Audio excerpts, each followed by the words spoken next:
Now, stay tuned for Berwick football on Pop Radio and streaming all over the world at thisispopradio.com.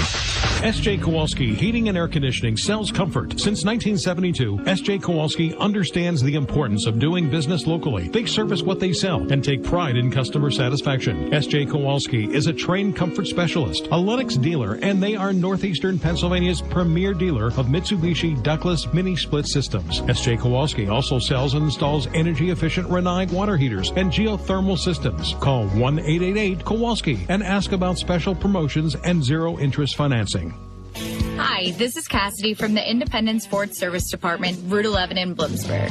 Does your Ford or Lincoln vehicle need service? Having trouble getting an appointment at your usual service center? At Independence Ford, we can and will take care of all your service needs. Regardless of where you purchase your Ford or Lincoln vehicle, our goal is to get you back on the road. Give me a call for an appointment today at 784-1414. Come and get a great deal and total satisfaction. Independence Ford, better people, better prices.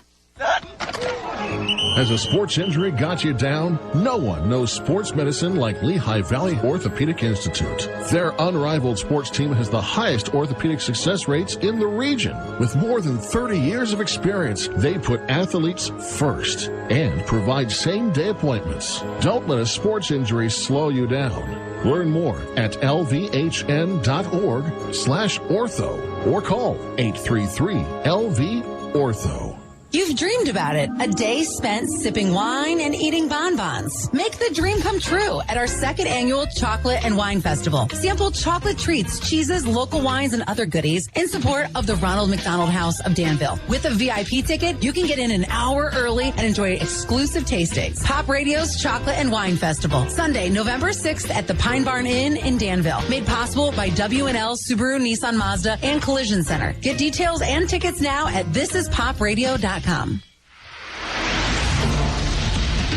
Now, we proudly present Berwick Bulldogs football on Pop Radio. Brought to you by First Columbia Bank and Trust. With you every step of the way. Welsh's Towing and Repair, towing, recovery, and lockout services. Access Gymnastics Academy in Bloomsburg. Independence Ford, Route 11 in Bloomsburg. S.J. Kowalski Heating and Cooling, the way the earth intended. First Keystone Community Bank. Yesterday's traditions, tomorrow's visions. Mason's Monogram Service for all your Bulldog merchandise. Robert G. Dent Heating and Air Conditioning in Light Street. Red's Roofing, the Roofing Ninjas in Berwick. Lehigh Valley Health Network, the region's leader in orthopedic and sports medicine. The Mayo Funeral Homes in Berwick and Chickashinny. And by Wagner's Trophies and Engravables. Main Street in Bloomsburg. Now with Andy Ulickney, here's the voice of the Dogs, Jim Doyle. Good evening, everyone. Tonight from Crestwood Field in Berwick, it's the Bulldogs against the Comets of Crestwood. I am Jim Doyle. I'm joined by Keith Seeley. Our spotter is Andrew Blockus. The producer of this broadcast is Jake Klein. Well, it's a special night at Crestwood Field. Always a special time when it is senior night, the final regular season home game for the Bulldogs. 9, count them, just 9 seniors being introduced to the crowd here at Crestwood Field. This is definitely their last regular season home game, but if they get a lot of success going in the last 2 games of this season, they may get a home game. Right now they are 5th in the District 2 Quad A point standings. Wyoming area is 4th. If Berwick can move up to 4th before this season ends, which ends for Berwick next week at Hazleton area, then the Bulldogs will be home for those playoffs. Berwick comes in 4-4. 2 weeks ago here, they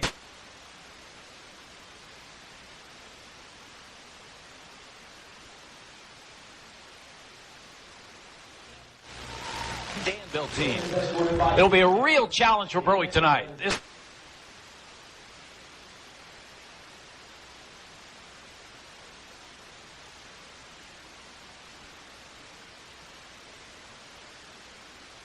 Since the Dallas loss, 49.6 a game. They're led by Noah Schultz, a senior running back with 1,239 yards rushing, 10.3 yards a carry.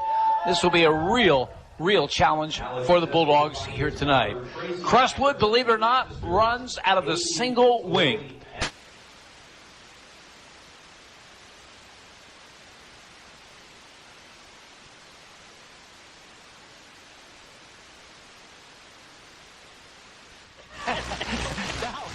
now we're in 2022, and someone's running it, Crestwood, and running it very, very well. Now, you were the defensive coordinator for Gary Campbell at Berwick when they played Crestwood when they were...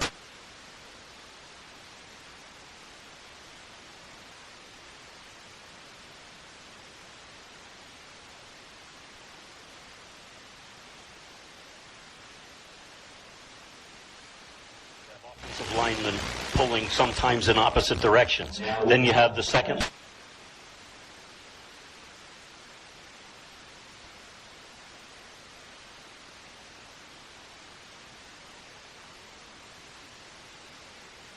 Have specific keys that they have to read, which takes, even if it's a split second, that's all the offense needs to gain an advantage. So it's very difficult. Even if you know what's coming, you still have to go through that process, and it just slows the defense down.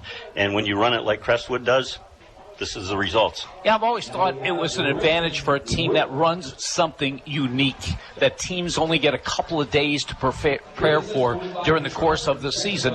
No one else runs a single wing, so there's not much that Berwick can compare it to. No, and that's a difficult thing in practice because, you know, if they're running a similar offense to your own, your backups who are doing the scout team are familiar, so they can run through it and run through it quickly. When they have to learn a whole new system and they have to do it basically on a Monday for the kids to practice against, you just never get a game look until the game. And whatever offense you're running, it depends obviously on personnel, and they have some outstanding players. Yeah, they certainly do.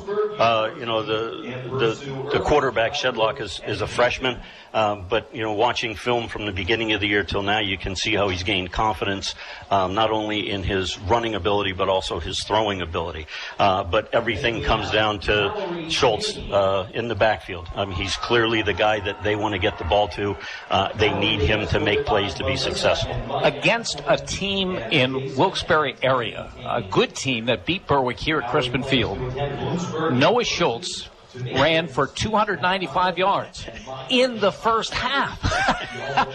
He probably had to go and take a nap at halftime. He ended up with 338. Those are just amazing numbers, especially when, you know, there's some variations, as you mentioned, but you know what's coming. They're running the football. They've gone some games. They had 2 games with no pass completions at all. Against Wyoming area, they didn't even throw a pass. Yeah. So you know what's coming, but to stop it is a different story. Yeah, and you know, I've always said that. The offense can come out and tell you what play they're running. You still have to stop it. And if you have the horses to run it, you just keep right on doing it. And they certainly do this year. Senior night is always a special night. Unfortunately for Berwick, 3 of their seniors have quit in the last week or so. I don't want to editorialize because I don't know the circumstances, but other than to say we're living in a strange time. Senior day is special. Do you remember yours? To be honest with you, no, not really. Coach Curry didn't believe in a lot of the stuff pregame and that. I'm pretty sure we didn't even have like an introduction kind of thing. Last game was our senior night, and if we won, it was a successful senior night. One thing I remember from your days coaching for Gary Campbell here, he had a tradition that he brought down from Massachusetts where at the end of the game, the seniors were carried off the field by the underclassmen. Every year, right? Yep, absolutely. Yep. Everybody ran for the kicker. Yeah, I guess they would. But a good matchup here tonight. Crestwood against Berwick. Ryan Arcangeli is the head coach of the Comets. We'll hear from him coming up next. You're listening to Bulldogs football on Pop Radio. Family tradition is the foundation of Nespoli Jewelers, a family tradition started by Joseph Nespoli and continued by his grandson Jonathan. For 3 generations, Nespoli Jewelers have prided themselves on mixing fine with fashion. Jonathan can customize your engagement ring and wedding bands, design a unique piece of jewelry inspired by you, or simply help you find an affordable gift. Service, quality, creativity. Nespoli Jewelers. Yesterday's principles, today's creations. East Front Street in Berwick and online at nespolijewelers.com.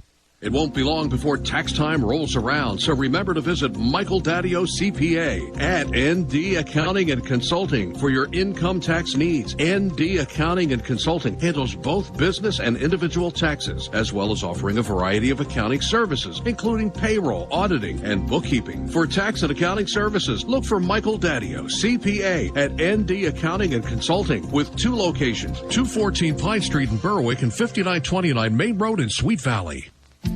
As a community bank, First Columbia Bank and Trust knows the value of helping our young people dream, excel, and reach their goals. For more than 120 years, First Columbia has been committed to helping our communities prosper and our youth succeed. We're proud to invest in our youth through athletics, the arts, and education. First Columbia Bank and Trust, with you and your children every step of the way.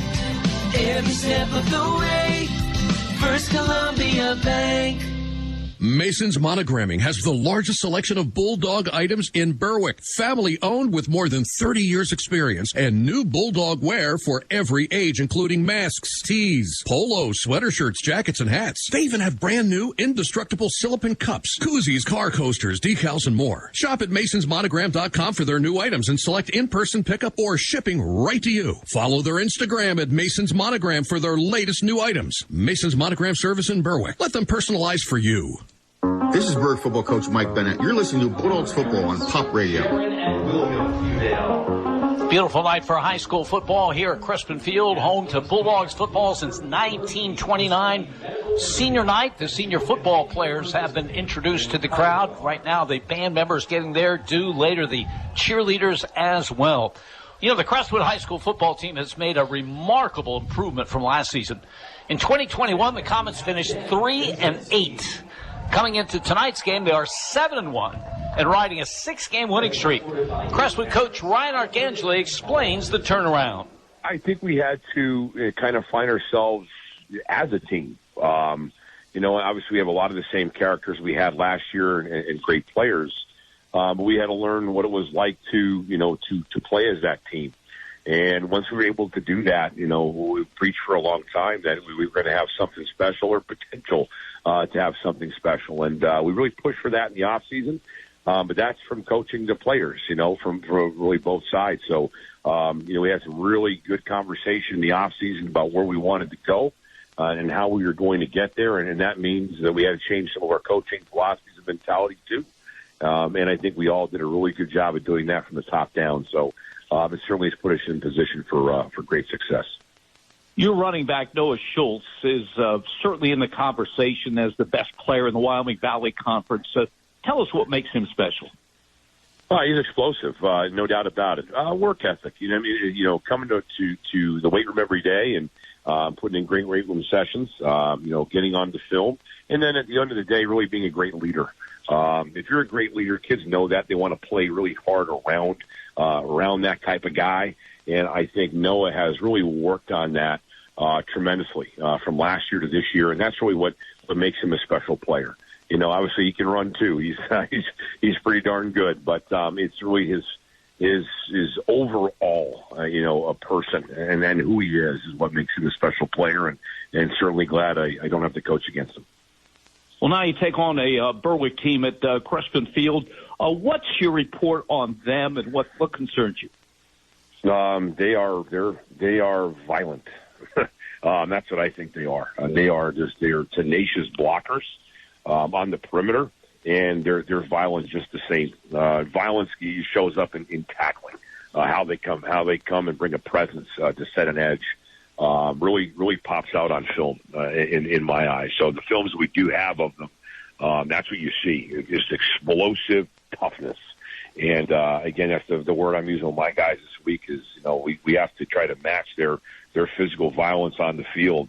That's really tough to do. They really buy into, what Berwick football has been about and will continue to be about. We certainly have a tremendous challenge on our hands with some of their skilled players and their guys up front. That's Ryan Arcangeli, now in his 4th season as head coach of the Crestwood Comets after 10 years as an assistant at the school to Greg Myers. Ryan is a graduate of Lake Lehman High School and King's College. The Comets had 4 straight losing seasons. Then he took over. They were 7-5. And then in his second season, they won a district championship, beating Dallas in the final. Last year, they fell off to 3-8, but they are right back at it, 7-1, and riding a 6-game winning streak coming into this game against Berwick tonight.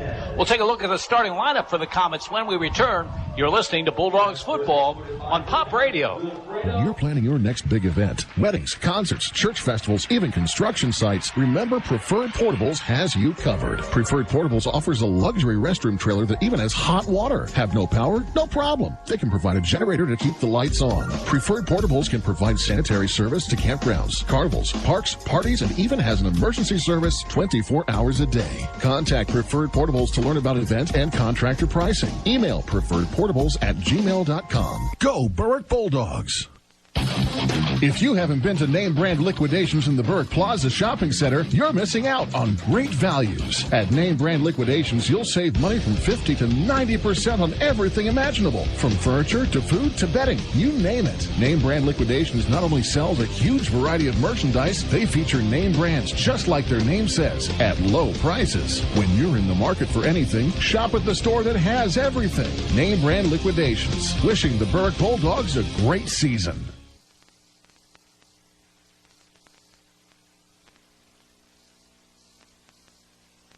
Crestwood Field against the Comets of Crestwood. Berwick hoping that it isn't the final home game overall.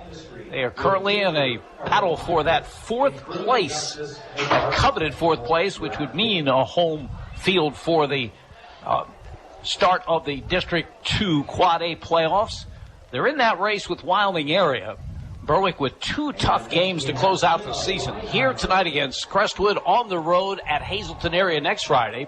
The Wyoming area has 2 challenges of their own right. They are at Southern Columbia tonight, and then they'll close the season against a Pittston area team that's having a good season as well. So nothing decided as of yet. We can tell you, though, that the number 1 team in those power rankings this week, the Comets of Crestwood. And here's how they line up offensively. The tight end number 80, Zach Shalosky. He is 6'5", 210 pounds, a senior. Aiden Jardine is the left tackle, 6'3", 275, a senior.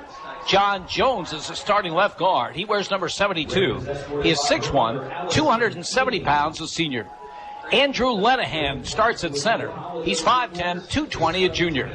At the right guard, a big senior at 6'2", 240 pounds, Chris Smolnak. And the right tackle, Alex Jaskevich, 6'2", 185, a sophomore. At a wide receiver position, number 12, Magnus Bilba. He is a 6'2", 210-pound senior. His brother, Lincoln, a 6', 200-pound sophomore, is a fullback for this team. And they are both the sons of Martin Bilba, who had a great career at Crestwood, then went on to play at Miami, and then went into the NFL for 4 seasons with the Falcons. In fact, Martin Bilba had his number 75 retired before their opening game of the season against Valley View. The quarterback, you heard Keith mention him earlier, Jaden Shedlock, just a 9th grader, 5'10", 160 pounds, has completed 59% of his passes, but has thrown only 32 in 8 games. He is what they need to be a good running quarterback. 54 attempts, 502 yards, 7 touchdowns, averaging 9.3 yards a carry. The leading rusher on this team is number 6, Noah Schultz. He is 6'1", 170, a senior. He is averaging 10.3 yards a carry, 20 touchdowns, 1,239 yards. He's gone over 300 yards a number of times. We mentioned that against Wilkes-Barre area. He had 338 yards. In that game as a team, the Comets had 521 yards rushing. They also had 520 yards rushing against Wyoming areas. This team can really run the football. Rounding out the starting lineup, number 3, Robert Knight. He's 5'9", 155 pounds, a senior. So that is the starting lineup offensively for Crestwood. They averaged 36.3 passing yards a game, but 375.6 rushing yards. And again, they've been averaging almost 50 points a game since that loss to Dallas on week 2. The starters for the Bulldogs, the tight end number 6, Rowan Slavinsky, 6'3", 215, a senior. 6 catches of the season for 75 yards and a touchdown. Harrison Snyder starts at left tackle, 6'1", 210, a junior. We mentioned there's been several defections of seniors from the Berwick squad, and they will actually start 2 ninth graders in that offensive line. One has been playing a lot all season long, and they really like his potential. Number 56, J.J. Leonard, 5'11", 210 pounds. The starting center is number 78, Liam Carroll, 5'9", 210 pounds, a junior. The starting right guard getting his first start is number 62, Matt Gordon. He's a ninth grader, 5'11", 271 pounds. And the right tackle, number 64, Chase Shuckers, 6 foot, 243 pounds, a sophomore. At a wide receiver position for Berwick, number 7, Dre Wilt, 5'11", 181 pounds. Seniors had a terrific final season with the Bulldogs, receiving 20 catches, 320 yards, and 7 touchdowns, rushing 18 for 291 yards and 5 touchdowns. So 7-5 is 12, and add 1 on a punt return. He's had a terrific season for the Bulldogs. Another wide receiver, second leading receiver, is number 4, Spencer Kishbaugh. He is 6'2", 210 pounds, a senior. 15 receptions on the season for 329 yards and 4 touchdowns. The quarterback is number 12, Matt Lonzinski. He is 6 foot, 217 pounds, a senior. He's completed 52% of his passes for 1,012 yards, 14 touchdowns, and 7 interceptions. At the tailback spot, the leading rusher on this team, number 2, Bo Sheptock. He is 5'10", 168 pounds, a sophomore. 70 carries for 374 yards and 2 touchdowns. He's averaging 5.3 yards a carry. Fullback, we'll see a number of people, including Jimmy DeAndrea, number 33, a 5'10", 178-pound junior. And a couple of seniors, number 44, Mike Vaughn, 5'9", 200 pounds, a senior. And number 32, Caden Hunter, another senior at 5'8", 193 pounds. That is the starting lineup offensively for the Bulldogs. Under Mike Bennett, 45-year-old, in his first year as head coach, his Bulldogs come in with a 4-4 record. The offense that I just went through is averaging 29 points a game, rushing 126.8, passing 132 yards, a total 258.8 yards. The Bulldogs against the Comets. Keys to tonight's game, Keith Seaway. Thanks, Jim. For Berwick, it's kind of Captain Obvious, the first one. They have to make Crestwood a little more balanced than they've shown all year. Through the first 8 games, Crestwood has run the ball on 80% of their plays. If Berwick can get that number down into the 60s, I think that would be a good showing for the defense. In other words, they have to put Crestwood in 2nd and long and 3rd and long to make them throw the ball more than they would like to. Second of all, Berwick has to get a couple of turnovers. On the year, I had to check this 3 or 4 times, it shows that Crestwood has only turned the ball over 4 times the entire year. If Berwick can get a couple of turnovers, get Crestwood back on their heels, that will bode well for them as well. And then in the last one, we had talked earlier about Crestwood's offense. Berwick has to play assignment football. Everybody has an assignment. Everybody has to do their job. If they can continue to do that and not kind of guess or cheat to one side or another, I think they'll be in pretty good shape. For Crestwood, especially with some of the younger guys that are playing for Berwick tonight, I think their size advantage, they could use that to their advantage, obviously. One of the big parts of that would be running in between the tackles. Crestwood has shown a lot of trying to get to the edges, but I think if they run right at that Berwick defense, could help them out there. And the second one would be to try to use Berwick's speed on defense against them. With the wing tee, a lot of misdirection, a lot of inside reverses, some play action passes, things like that. Get Berwick running to the ball or where they think the ball is going to be and have it go somewhere else. And then the third, defensively, I think it's important for Crestwood to set the edge. They can't let Berwick's playmakers get outside, get into open space, and make plays like they've done all year. If they can do that and create, make Berwick get more north and south before they want to, they'll be doing well. Keith, you may have answered this question already when you talked about Berwick playing assignment defense and all 11 players involved. But in your opinion, is there a particular position on defense that feels the most pressure from this single wing? Yeah, it has to be the second level guys. Your inside linebackers, outside linebackers, strong safety if he's up near the line of scrimmage, because you see all three levels moving. And if you don't watch the specific key that you need to see and your eyes start to wander and you freeze, then you're out of the play. A lot of times the second level, which would be the linebackers, should be keying the second level of the offense in a wing tee, because for instance with Crestwood, their Bilba, the H-back, whatever they're calling him, fullback, H-back, on 90% of the plays will take you to where the ball's going, regardless of where the lineman is pulling or where the quarterback initially takes the snap to. So those are the kind of things that you have to read and read it instantly and then make your decision and go with it. Why isn't it easier to defend if you know that you follow number 44 and he's going to take you to where the ball's going? Right. Well, because 44 is your second level. You still have a first level. And, just like assignments, somebody on that first level's job is to make sure you don't get to the ball. So there's going to be at least two different people that are blocking those linebackers, especially the way Crestwood runs it with multiple linemen pulling on any play. So you still have to be able to get from point A to point B, and they don't make it easy. You can't go in a straight line normally. It's a very colorful night here, but it seems like we should be doing this game in black and white. Grainy black and white. The single wing. We will get a look at it when Crestwood has the footballs. The Bulldogs just now making their way out of the George Curry Fieldhouse across the way and to our right.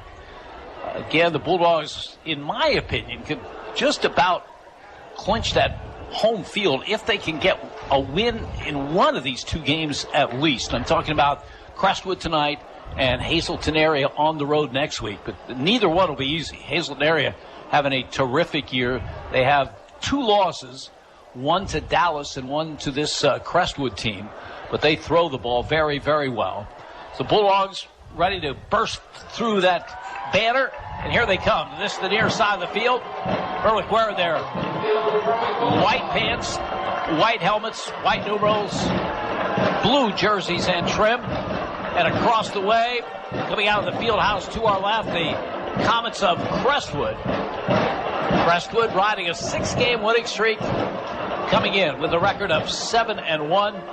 Comets tonight with the white jerseys, white pants, red numerals, and red helmets as they make their way on the far side of the field. Again, Ryan Arcangeli has done a great job as the head man. They snapped a 4-season string of losing seasons in his first year. Second year, the COVID year, they won the district championship. Last year was a disappointment. They fell off to 3-8, but they are back to where they want to be. Again, they are the number 1 seed. If this season ended tonight, they would open the playoffs at home against Nanticoke, a team that is the 8th ranked team right now. So it's Berwick against Crestwood. We'll be back with the opening kickoff. You're listening to Bulldogs football on Pop Radio. Yannick Real Estate is your full-service real estate agency. Buying, selling, residential, commercial, multifamily, land, and rental management. Call Yannick Real Estate. Owner Mike Yannick, a veteran himself, served his country and has been serving this area for decades. Mike and his staff will guide you through the real estate process. Veterans, be sure to check the VA loan options. Yannick Real Estate, your full-service real estate agency. 1232 West Front Street in Berwick. Call 759-3300. Digging deeper to make ends meet? Now you can get a 26% tax credit with a geothermal heat pump system from Climate Master. Climate Master geothermal systems tap the constant temperature of the earth to provide heating, cooling, and hot water while keeping your home comfortable all year long. And Climate Master systems are so efficient, you'll save up to 70% on your energy bill. The investment in a Climate Master system quickly pays for itself. Contact your local Climate Master dealer, Robert G. Dent Heating and Air Conditioning in Light Street. Go to robertgdentheating-ac.com. the home of the Berwick Bulldogs. This is WHLM AM, W282CO Bloomsburg, W234BH West Hazelton, W242CY Berwick, and W288CF Danville. Pop Radio, a Seven Mountains Media radio station. When you think of Wagner's Trophies and Engravables, you may only think of trophies, but we're much, much more than that.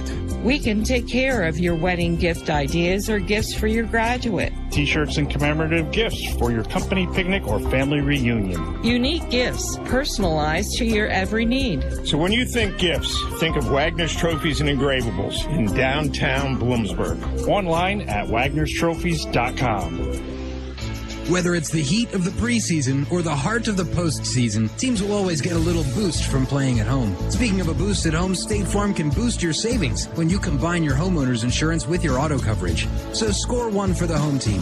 Talk to State Farm agents Lori Powell or Sean Black in Berwick, or Melissa Price in Nescapec about big savings for combining home and car coverage. Give State Farm agents Melissa Price, Sean Black, or Lori Powell a call today.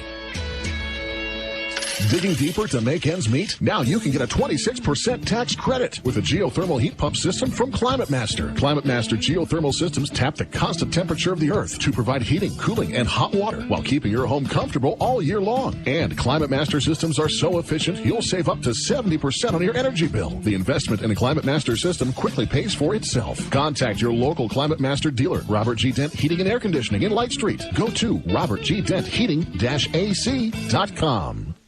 Hi, this is Cassidy from the Independence Ford Service Department, Route 11 in Bloomsburg. Does your Ford or Lincoln vehicle need service? Having trouble getting an appointment at your usual service center? At Independence Ford, we can and will take care of all your service needs. Regardless of where you purchase your Ford or Lincoln vehicle, our goal is to get you back on the road. Give me a call for an appointment today at 784-1414. Come and get a great deal and total satisfaction. Independence Ford, better people, better prices. Has a sports injury got you down? No one knows sports medicine like Lehigh Valley Orthopedic Institute. Their unrivaled sports team has the highest orthopedic success rates in the region. With more than 30 years of experience, they put athletes first and provide same-day appointments. Don't let a sports injury slow you down. Learn more at lvhn.org/ortho or call 833-LV-ORTHO.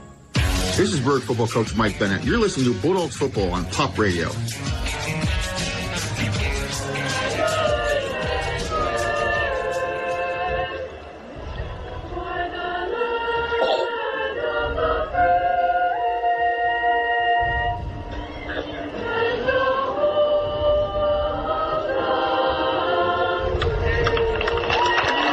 Berwick Choral Group, the Modernaires, with our national anthem prior to high school football tonight from Crestwood Field, the Bulldogs' final regular season home game taking on the Comets of Crestwood. Here is the officiating crew. The referee is Greg Zumchak. The umpire is John Basic. Chris Basic is the linesman. The line judge is Nick Coleman. Kyle Costello is the field judge. And Jerry Stefanowski is the side judge. As we saw it, Crestwood won the toss, and usually teams defer to the second half, but not this Crestwood team. They want to get that powerful offense on the field, and they will do just that as they move from our right to our left, as Luke Peters tees it up for the Bulldogs. Deep, Nick Miscavige and Noah Schultz for the Comets. This will be the 20th meeting between these two schools. Berwick's won 5 of the last 6, including 14-9 right here at Crestwood Field last season. Peters has the signal from the officiating crew. His kick will go to Miscavige on the far side at the 18-yard line. To the 20, the 25, the 30, and out over the 35-yard line. Nice job. Tymir Wilkerson, who does a great job on special teams for the Bulldogs, makes the tackle. Berwick defensively, Harrison Snyder, Rowan Slabinski. At the ends, Liam Carroll and Chase Shuckers. The tackles, the linebackers, Spencer Kishbaugh, Tristan English, and Jimmy Deandra. Billy Hansen and Carmine Martz will be the corners. There was a 5-yard walk-off. Did you see the penalty? No, I didn't see. Well, they're adding 5 on to the return, making it a first down Crestwood. Great field position at their 43-yard line. Berwick showing a run blitz. The snap goes to the quarterback, and Shedlock has a first down in Berwick territory at the 44-yard line.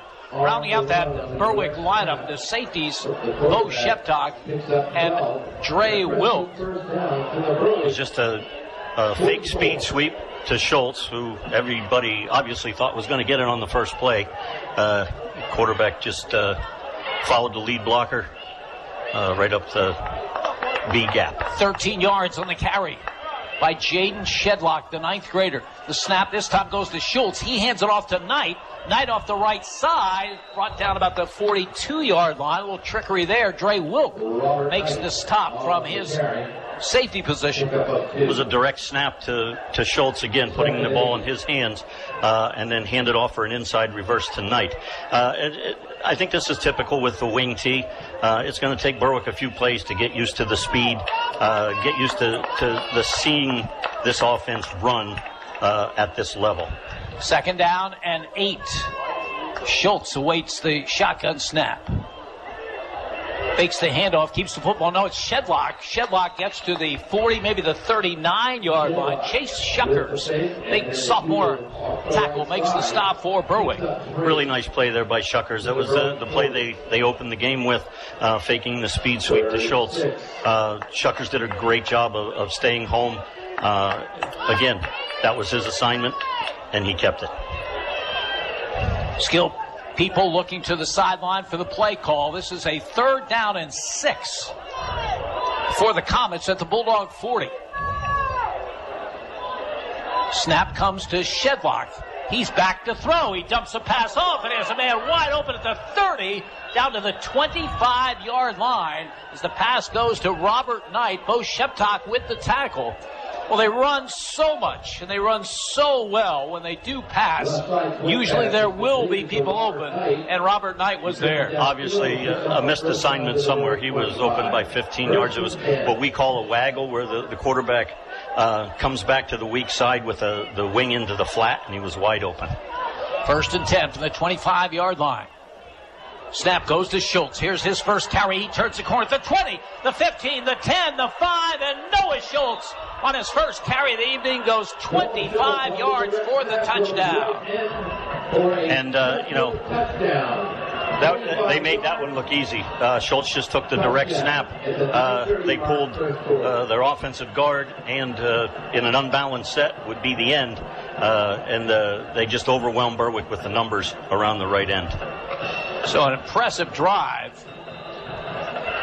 5 plays, 57 yards. Noah Schultz with his 21st rushing touchdown of the season. Logan Rolls will attempt the extra point. His kick is up, and his kick is good. Time on the field. 9:30 to go, opening quarter. Crestwood 7. Berwick nothing. You're listening to Bulldogs football on Pop Radio. When you're planning your next big event, weddings, concerts, church festivals, even construction sites, remember Preferred Portables has you covered. Preferred Portables offers a luxury restroom trailer that even has hot water. Have no power? No problem. They can provide a generator to keep the lights on. Preferred Portables can provide sanitary service to campgrounds, carnivals, parks, parties, and even has an emergency service 24 hours a day. Contact Preferred Portables to learn about event and contractor pricing. Email preferredportables@gmail.com. Go Berwick Bulldogs! This is Berwick football coach Mike Bennett. You're listening to Bulldogs football on Pop Radio. Great start for Crestwood. They take the opening kickoff and put together a 5-play, 57-yard scoring drive, capped on a 25-yard touchdown run by Noah Schultz. It's a 7-0 Comet lead, 9:30 remaining in this first quarter of play. As Logan Rolls, following his extra point, will kick it off. A low line drive to the far side of the field, heading toward the out of bounds. It does go out of bounds. And unless Berwick makes him kick it again, Bulldogs will have good field position for their first possession of the night. They'll be going against a Crestwood defense that lines up with a front four of Magnus Bidla, Aiden Jardine, John Jones, and Chris Smolnick. The linebackers, Cole Kavlicek, Lincoln Bilba, and Logan Rolls. The corners, Noah Schultz. The safeties, Nick Miscavige and Robert Knight. Brendan Dennis was not dressed for this game. I'll have to check on that other corner for the Comets as Berwick moving from our left to our right with a first down at their own 35-yard line. Offset I behind the quarterback, Matt Lonzinski. Bo Sheptock at the tail, a fake to him. Lonzinski rolls right, fires, has his man. It's Spencer Kishbaugh, and a good gain on first down. He's knocked out of bounds at the 44-yard line by Noah Schultz. That was a really nice play by Lonzinski. He was looking for Wilk on an out at about 15 yards. Corner was covering that perfectly. He waited for an extra second or so to get Kishbaugh open in the flat and hit him perfectly on the run. Very nice pass. 9 yards in the pickup. Matt Skolarski, a 6', 150-pound junior, is that other corner, starting in place of Dennis for Crestwood. Here's a second down and 1. Sheptock with the call, has the first down and then some over midfield to the 47-yard line. Sheptock brought down by John Jones. Well, it was a really, really nice start for the left side of the line.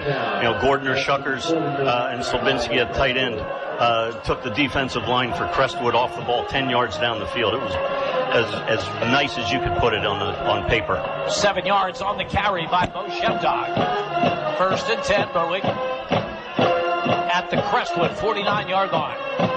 Center Liam Carroll over the football. 3 receivers to the right. Lonzinski out of the gun with Sheptock to his left. Lonzinski fires a quick out, has Spencer Kishbaugh looking for a block, turns a corner, down the sideline, 35, 30, 25, 20, and tripped up inside the 10-yard line.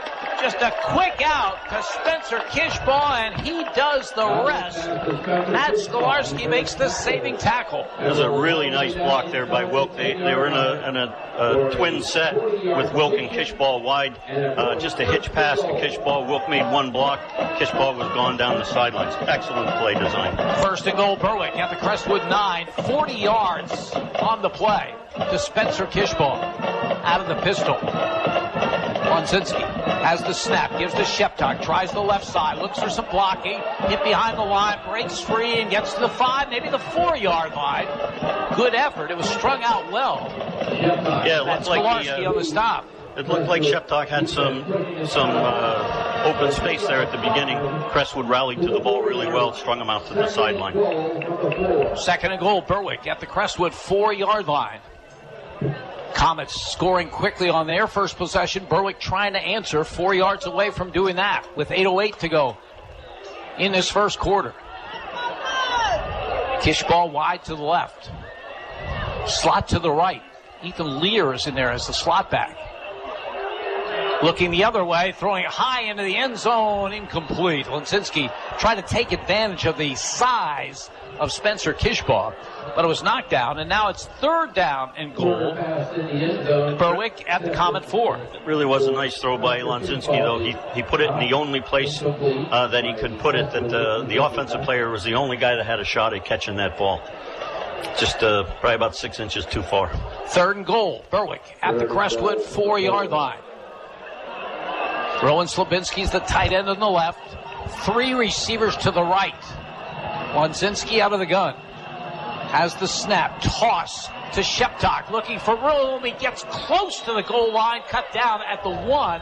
A flag flies at the spot of the tackle. We'll check the flag, but they got to the 1-yard line. Robert Knight in on the stop.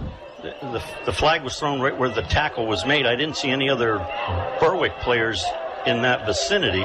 Face mask, it looks like. That's about a 2-inch penalty. It's an automatic first down, I believe. So that.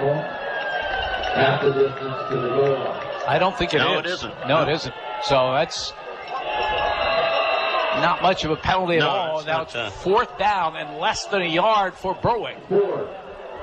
As they come quickly to the line of scrimmage. Lonzinski is prone to quarterback keepers. That's what they call. He goes up the middle. Should have the end zone. He does for a Berwick touchdown. Matt Ledzinski in on the quarterback keeper. His 5th rushing touchdown of the season. And Berwick's an extra point away from tying it up. Again, that's, kudos to that offensive line. You have 2 freshmen at the guards playing against 4 seniors up front for Crestwood. And they did a great job of pushing them around on that first series. The hold will be by Dre Wilk. Ethan Lear with a good snap. The hold, the kick is up, and the kick is good. Time on the field. 7:43 to go, opening quarter. Crestwood 7, Berwick 7. You're listening to Bulldogs football on Pop Radio.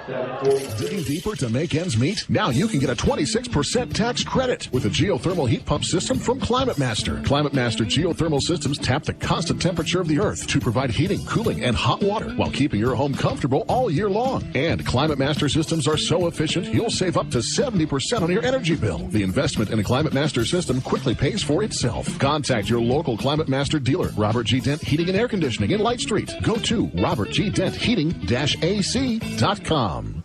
This is Berwick football coach Mike Bennett. You're listening to Bulldogs football on Pop Radio. A lot of offense early in this one. 7:43 still to go in the opening quarter. Both teams with 1 possession. Both teams with a touchdown. 7-7 is the score as Luke Peters tees it up following his extra point. Again, a good-looking drive by the Bulldogs as they go 7 plays, 65 yards. The big play, of course, the quick hitter on the Berwick sideline to Spencer Kishball made a 40-yard gain out of it, setting up that touchdown on 4th down by Matt Ledzinski.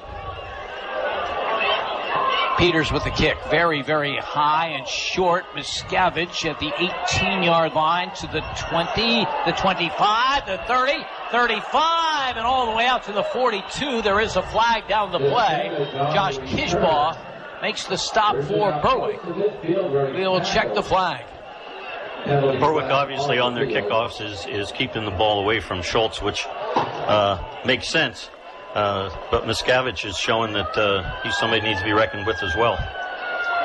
But fortunately for Berwick and unfortunately for Crestwood, some of this nice return by Miscavige will come back. It's illegal use of hands against Crestwood. And the walk-off will start at the 35, so they're going to be all the way back to their 25-yard line for their second possession. See how Berwick does the second time around. Crestwood made it look relatively easy in their first possession. They're out of the single wing. Snap can come to one of 2 people. It goes to Noah Schultz. He's looking for room up the middle. Nothing there. As Harrison Snyder making a play from his defensive end position.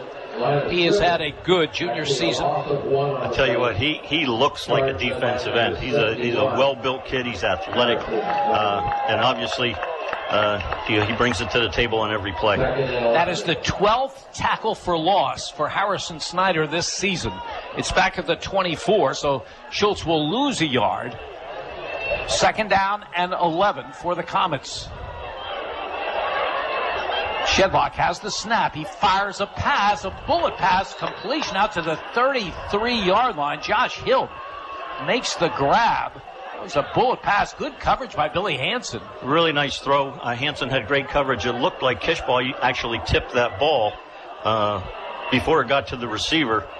Just didn't deflect it enough to get it offline. So give him 8 yards on the play. 3rd down and 3 for the Comets at their own 32-yard line. Blocking backs to the right.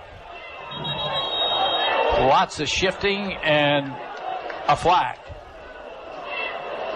I don't think I've ever seen that many people shift on one play. I think they had 4 guys on the right of the center that all shifted to the left. And the officials talking it over saying, can they do that?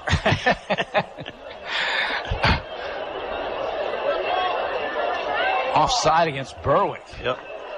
So they give the Comets a first down the easy way to the 37-yard line. And that's tough for the defense. You know, it's 3rd and short.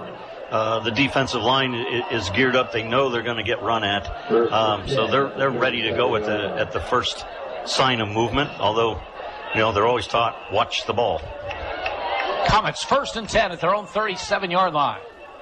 Shedlock takes the snap, rolls right, looks to throw, steps up into it, fires a pass, a diving attempt. Did he make it? Robert Knight at the 44-yard line.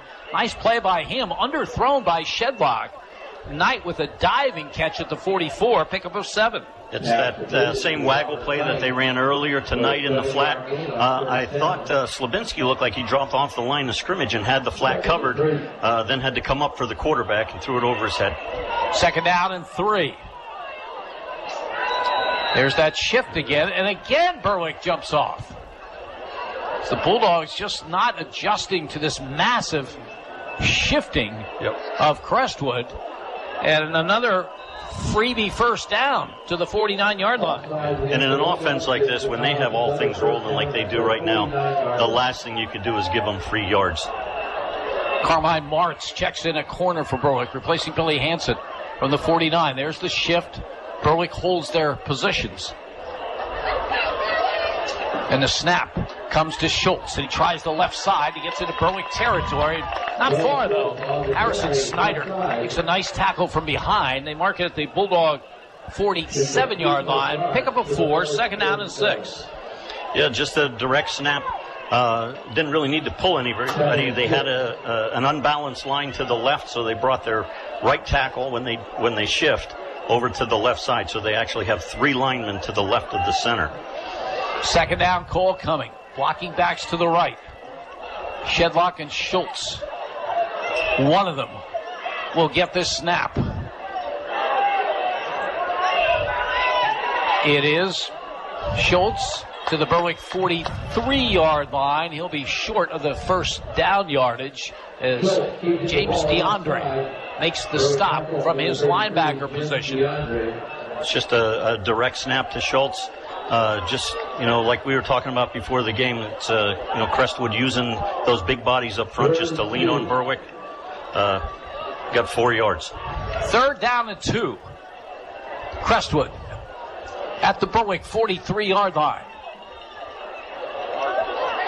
There's the massive shifting. Long count.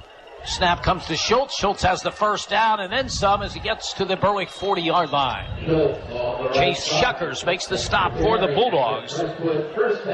But it is a 1st down. Pickup of 3 for Schultz. So Crestwood scored on their first possession. They're on the march in their second. We're tied at 7. 3.5 minutes to go in the first quarter. And, not a lot of misdirection here so far from Crestwood. I think they're just trying to, feel things out, see what the defense is giving them with that shift. Berwick doesn't seem to be making too many adjustments off of it, so they're just running right at him. Shalowski's the tight end on the left. Schultz comes in motion, fake the handoff to him. Shedlock keeps it, and he is wrapped up by Spencer Kishball. Kishball all over the play. Really nice play by Spencer on that. They ran that fake speed sweep again to Schultz, and instead of chasing the ball, he stayed home. Shedlock ran right into him. Really nice play by Kishball. Loss of 2 back to the 42. That is the 15th tackle for loss on the season for senior Spencer Kishball. 2nd down and 12. Crestwood at the Berwick 42-yard line. Slot to the right side. Robert Knight. Wide right. 2nd down call. Knight comes in motion toward the line of scrimmage. Snap goes to Shedlock. Back to throw. He's going to run it. He's got some room, and he's down the sideline 30, 25, 20, and is brought down inside the 15-yard line. Spencer Kishball with the saving tackle. Shedlock got the corner. Really, really nice play by Kishball to hustle down and drag him from behind. Defensive end Slabinski, they looked like they were coming back to that flat pass again. Shedlock got Slabinski off of his feet, cut up underneath of him, and made a nice run out of it. 25 yards on the carry by Jaden Shedlock, a 9th grade quarterback for this 7-1 Comets team. And a 1st down. They have it at the Berwick 17-yard line. Snap goes to Schultz. He goes to Shalowski in the inside handoff, and he gets down close to the 5-yard line. So a double handoff. Rowan Slabinski eventually makes the stop, but tricky play there. And it will be a second down coming at the 3. And now the snap goes to Schultz. Schultz off the right side, looks for the first down and does not get it. As Tristan English makes the stop from his middle linebacker position. At the 3, it's a 3rd down and 1 for the Comets. And Crestwood's kind of going with a little bit of a hurry-up offense here on the last few plays, which makes this offense even more dangerous when they just keep firing it at you. Schultz and Shedlock parallel to one another. Awaiting the snap. It goes to Shedlock up the middle, and he does not get the end zone. Does he get the first down? Shedlock on the carry. It's just that's the equivalent of a quarterback sneak there with a shotgun. Schultz just led right behind the center. He did not make it. Yep. No, he did. He did. Yep, it's at the 2-yard line.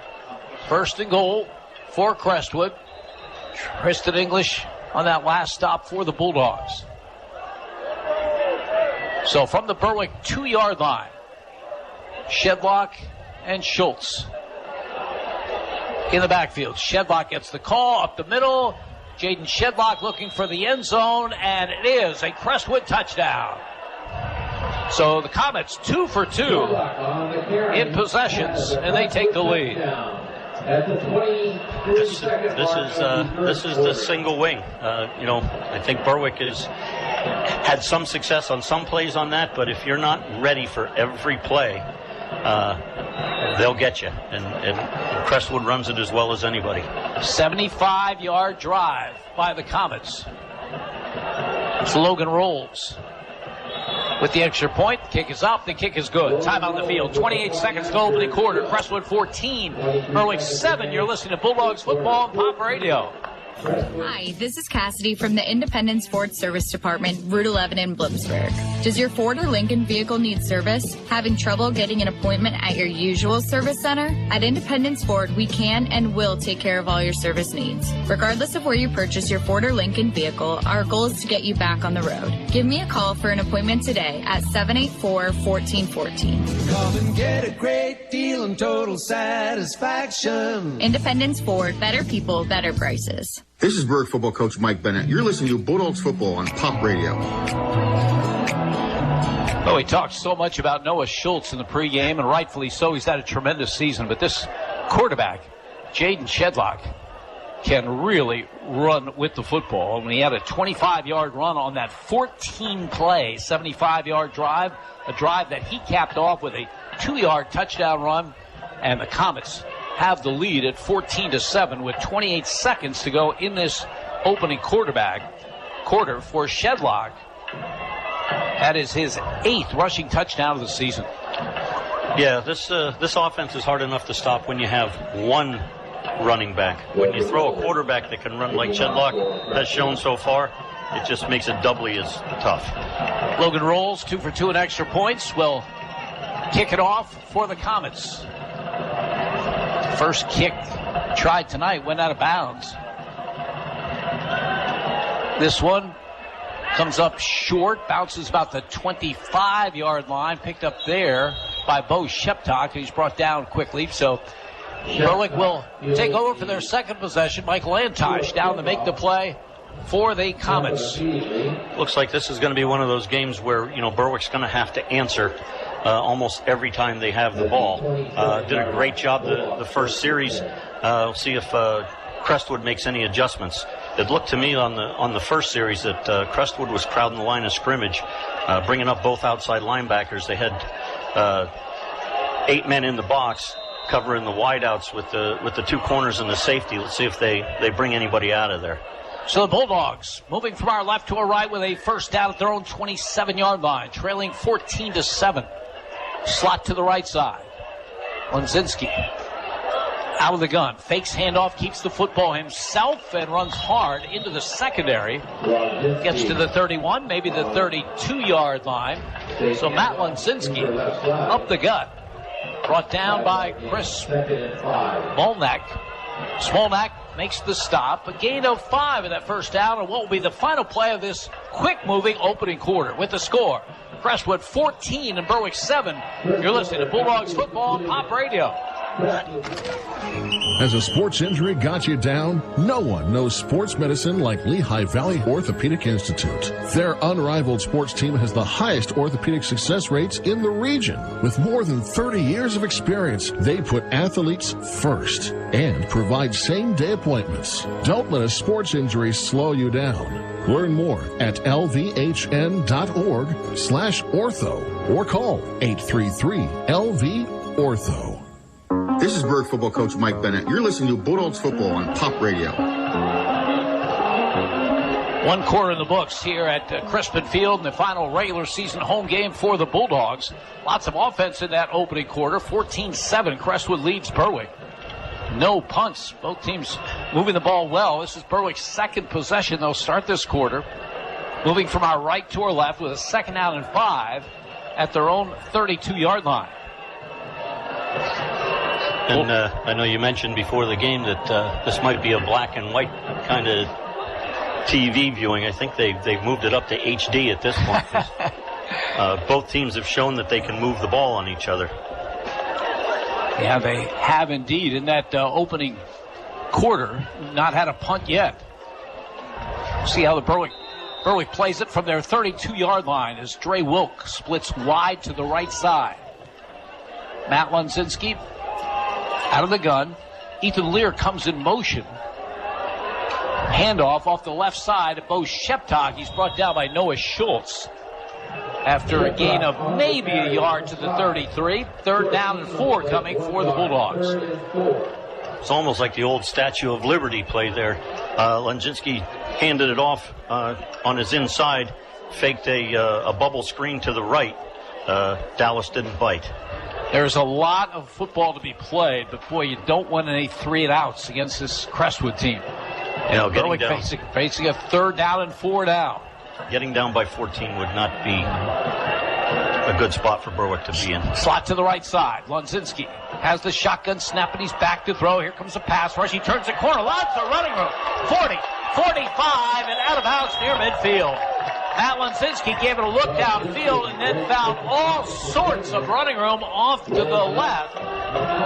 He picks up 16 yards and a Berwick 1st down. Really nice play by Lunzinski. Crestwood's playing straight man across. They have 8 guys in the box. The defensive end decided to take an inside rush. Lunzinski stepped outside of him, and there was no one there. Spencer Kishbaugh wide to the right. Ethan Lear in a slot to that side. Drew Wilk wide left. 1st down for the Berwick 49. The give is to Sheptock, and he's brought down for a loss on the play. Good defensive work by Robert Knight from that corner position for the Comets. They mark it at the 48, a loss of 1. 2nd down and 11. Knight closed on that really well. Initially, it looked like Sheptock had some room to the sideline. Knight came inside out, made a perfect play. 2nd down, Cole Cumming. Wilk wide to the left, Schultz on him. Boy, what a terrific matchup of athletes there.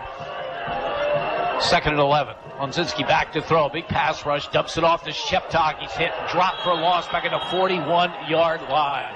Great play by Lincoln Bibla. Really the only one there. Could have made the play, but he did. Loss of 6. It'll be 3rd down and 17. Initially, that play was set up perfectly. Bibla is a younger kid. He's a sophomore. Certainly doesn't play that way or look that way. He's if you look at a kid coming off the bus and you pick a linebacker, he's the one you would point to. Here it is, 3rd down and 17 for Berwick. Trips to the right. Lunzinski has the snap. They're coming hard. He gets away momentarily, and then he'll be sacked back at the 40-yard line. They kept coming. This is a team that can get after the quarterback. Magnus Bibla, who had 5 sacks in the game against Hazleton a couple of weeks back, gets one there. Loss of 2 back to the 40. First punt of the game coming up. And Crestwood's game plan on defense looks like they're going to just be as aggressive as they can at the line of scrimmage, play man across, with Berwick's athletes on the outside and see who can win. 4th down.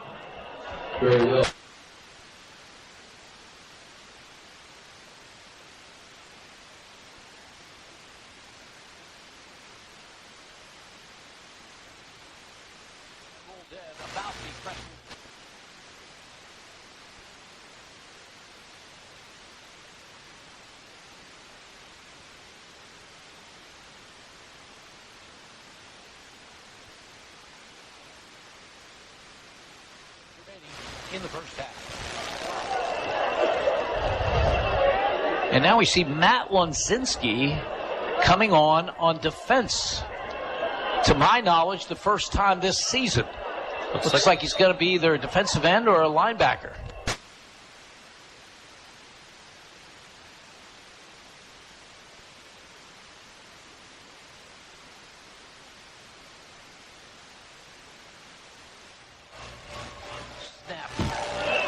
Goes to the quarterback, Shedlock. He throws, and Schultz has the catch and is forced out of bounds near the first down yardage. We talked all about the running of Noah Schultz.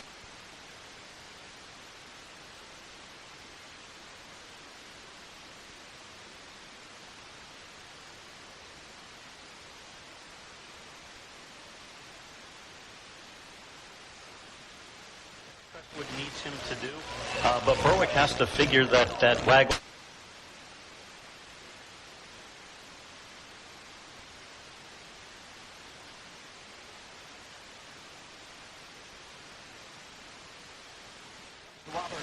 And he gets very little, a yard or two on the play.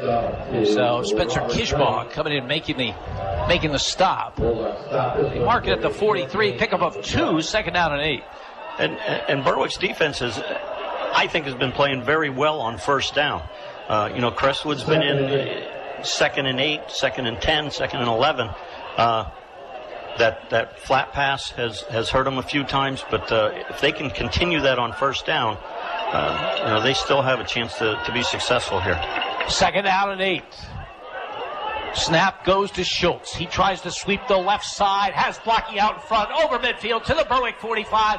Dre Wilkes stands him up. A big gain for Noah Schultz, and a first down for Crestwood. Picked up as he rolled into Berwick territory.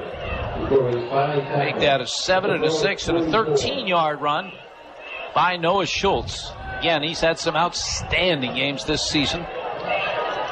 And a first down at the Berwick 44-yard line. Crestwood just gets all those big bodies out in front of him and walling defenders off. When he can get to the corner, he's really dangerous.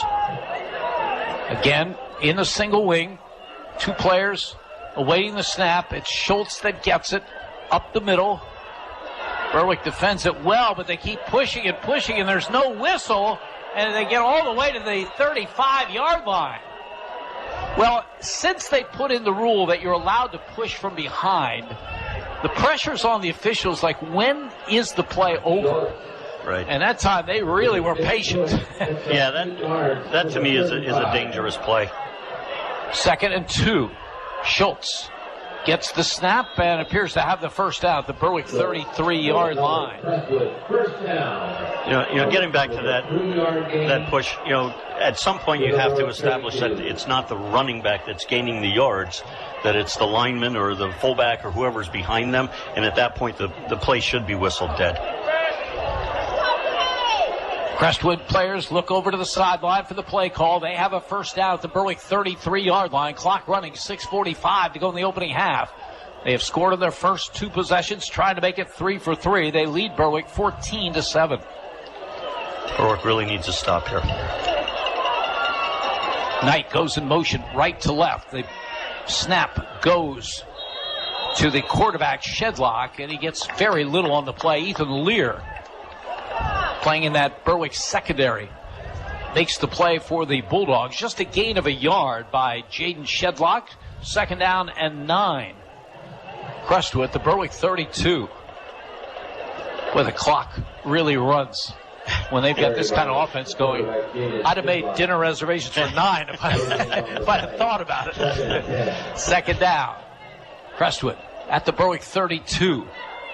Rolling right to throw as Shedlock dumps the pass, has Schultz inside the 20, and we're going to have yardage tacked on as Dre Wilk got part of his face mask, the 17-yard line. And again, when they go to those rollouts and those short passes, Keith, you mentioned this early, Berwick hasn't had anyone close to the receiver yet. Yeah, they're running off the corner who's in man-to-man. I have to assume if it's not the safety coming down, it's got to be one of those linebackers that have to pick that up. But again, with linemen pulling and backs going different directions, you really have to be focused on what your assignment is. 15 yards on the reception. Then half the distance after that. So it is first and goal. Crestwood at the Berwick 8. Schultz gets the snap. Tries the middle of the field, looking for room. Gets to the 5, pushes the body forward, maybe to the 4-yard line. Second out call coming. Dre Wilk on the stop for the Bulldogs. And Schultz is long and lean and finds the opening. They give him just to the 5-yard line. Second down and goal. He's listed at 170, but he certainly doesn't play like a 170-pound back. No. Looks bigger and stronger than that. From the Berwick 5, second down and goal. Schultz again takes the snap. Heads to the middle of the field, gets to the 4, maybe the 3. Berwick defends it very, very well.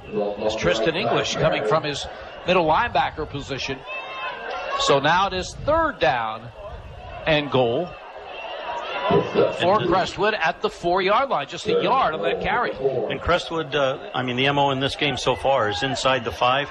It's just a direct snap. It's really like an isolation. One back leads and the other one carries, but they're keeping everything inside the tackles. We'll see if they go away from that. Blocking backs to the right. Shedlock takes the snap.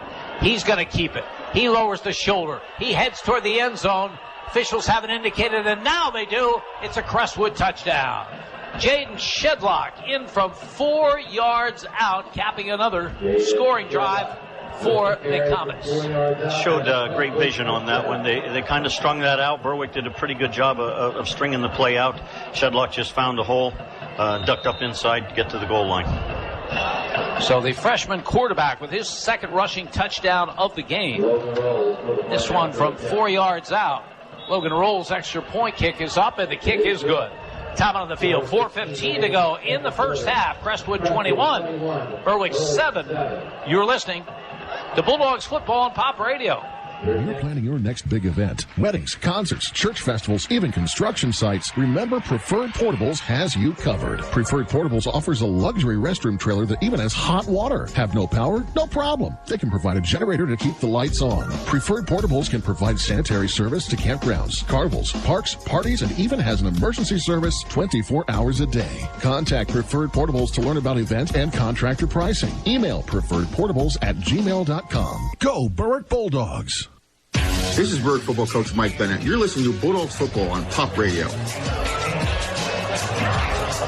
Crestwood's powerful offense that has averaged almost 50 points a game since a Week 2 loss to Dallas has looked very, very strong in this opening half. 3 possessions, 3 scores. The latest, an 11-play, 69-yard drive, capped on a 4-yard keeper by Jaden Shedlock, their outstanding 9th grade quarterback. 15-yard pass to Noah Schultz, the longest play of that drive. Logan Rolls now 3 for 3 in extra points. 21-7, 4:15 to go in the half.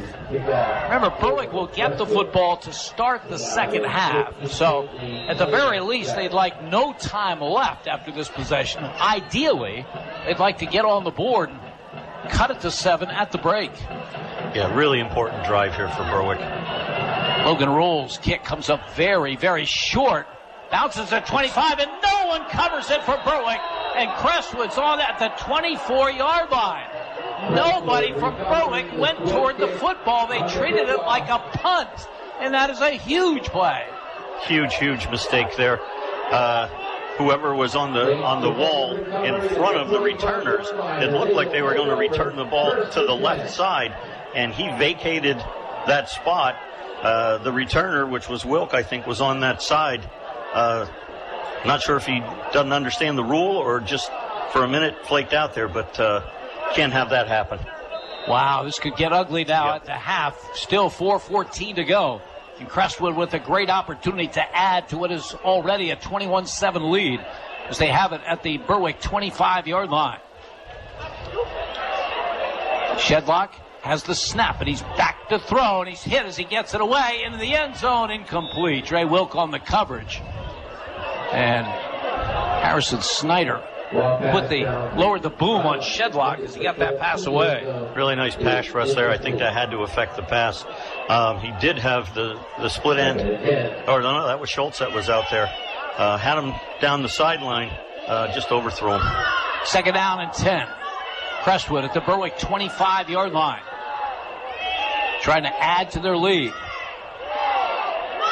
Schultz and Shedlock.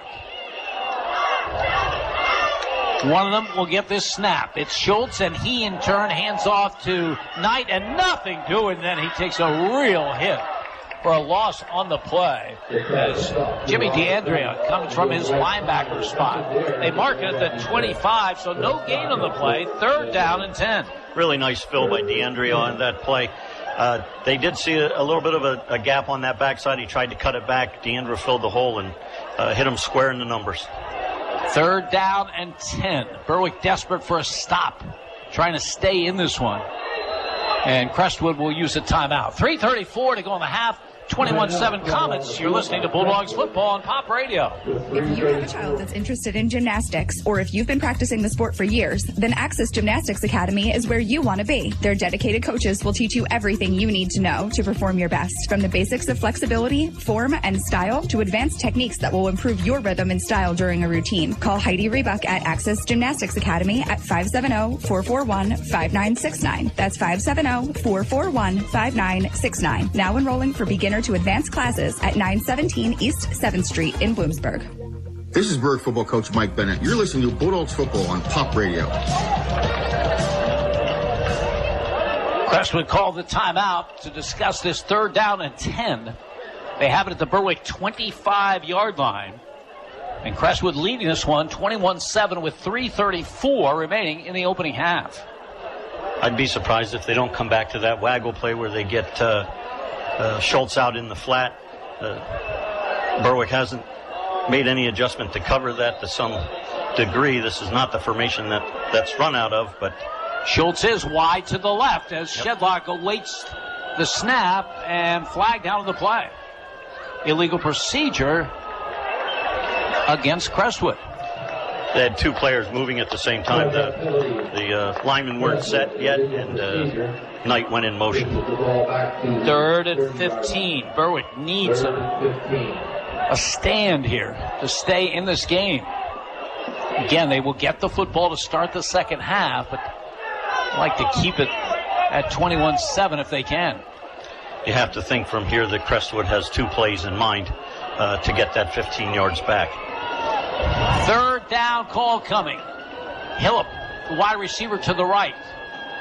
Snap goes to Shedlock. He's back to throw. Big pass rush, but he gets away. The 25, the 20, the 15, the 10, and all the way down to the 8-yard line. Well, Berwick had a player come in and almost had the sack. Instead, he lets Shedlock go, and a huge gain and a first down at the 9-yard line. That's 21 yards on the carry. Really nice play there by Shedlock. They went back to the play. Knight didn't get into the flat, which ended up hurting Berwick, I think, because Shedlock had nobody to throw the ball to, even though he was under a lot of pressure. Pulled it down and took off. We are under 3 minutes remaining in this opening half. Crestwood after the 25-yard run by Jaden Shedlock. First and goal at the Berwick 9. Shedlock and Schultz await the snap. It goes to Shedlock off the right side, looking for room. He gets about 3 to the 6-yard line. Jimmy DeAndrea makes the stop from his linebacker position. Second down and goal from the 6. Berwick's doing a nice job inside the tackles, especially on those ISO plays. They're getting hats to the ball. It's just that they're running those plays inside the 10-yard line, so they only need a couple yards on every play. Yeah, they marked it back at the 7, so we'll call it second and goal at the 7. Shaloski is the tight end on the right side.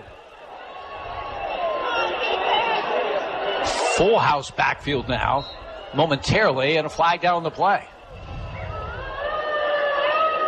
Procedure. Another illegal procedure against Crestwood on this possession. Takes him back to the 12. It'll bring up second down and goal from there. Clock running, under 2 minutes remaining in the half.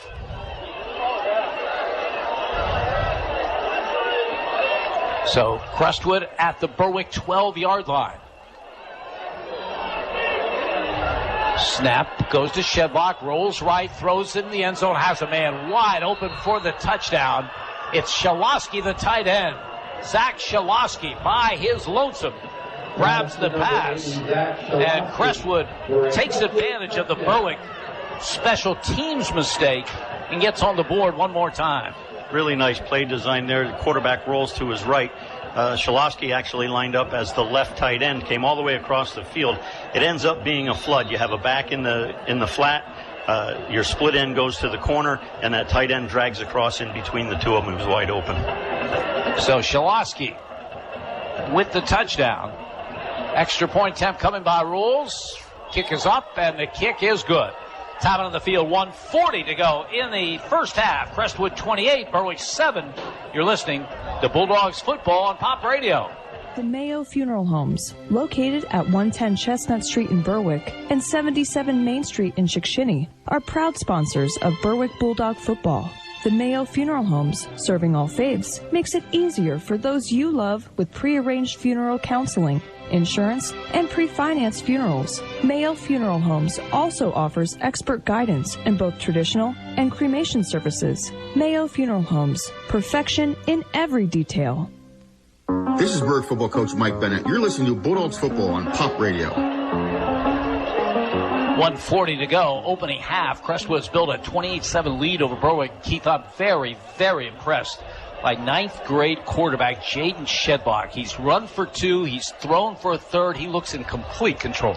Yeah, he, earlier in the year when you watch the films, the first couple of films of the year, really looked like he didn't want to throw the ball at all. He was looking to run on every down. Tonight, he's looking around. He's coming off of his first read if he has to, and then if he has to run after everything's covered, he does it. He does it really well. Logan rolls 4 for 4 and extra points in this opening half. Kicks it off. This one high and deep. Dre Wilk muffs it momentarily. Picks it up at the 10, the 15, the 20, the 25. Fumbles it. Ball goes out of bounds. So not a good sequence for Dre Wilk. Muffed the ball originally, then fumbled it, but thankfully for Berwick, went out of bounds. And Bulldogs will have it. As Lincoln Bibla in on that play. So Berwick at their 33. They had the full complement of timeouts left. Just 1:33 to go in the half. And they have it. And again, they will get the ball to start the second half, but now it's a 28-7 margin. They have time with 3 timeouts here. They can still move the ball down the field. They just can't panic and try to get it all back on one play. Slot to the right, slot to the left. Lonzinski has the snap, fires a bullet pass to the far side. Spencer Kishbaugh is brought down in the open field. Well, that's a nice tackle.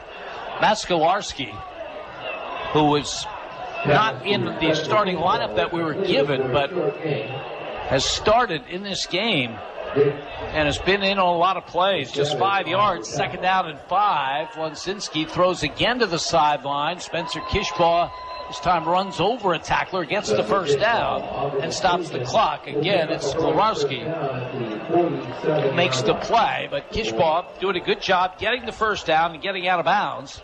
Berwick first out to 47, still 1:06 to go in the half. Just a good job of giving what the defense is taking you. If they're going to give you that 8 to 10 yard hook on the sideline where you can get out of bound right away, just keep taking it. Slot to the right, slot to the left.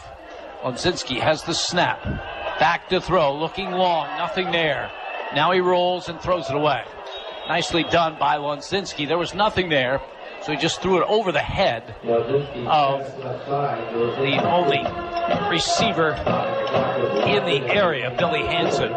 So it will be 2nd and 10.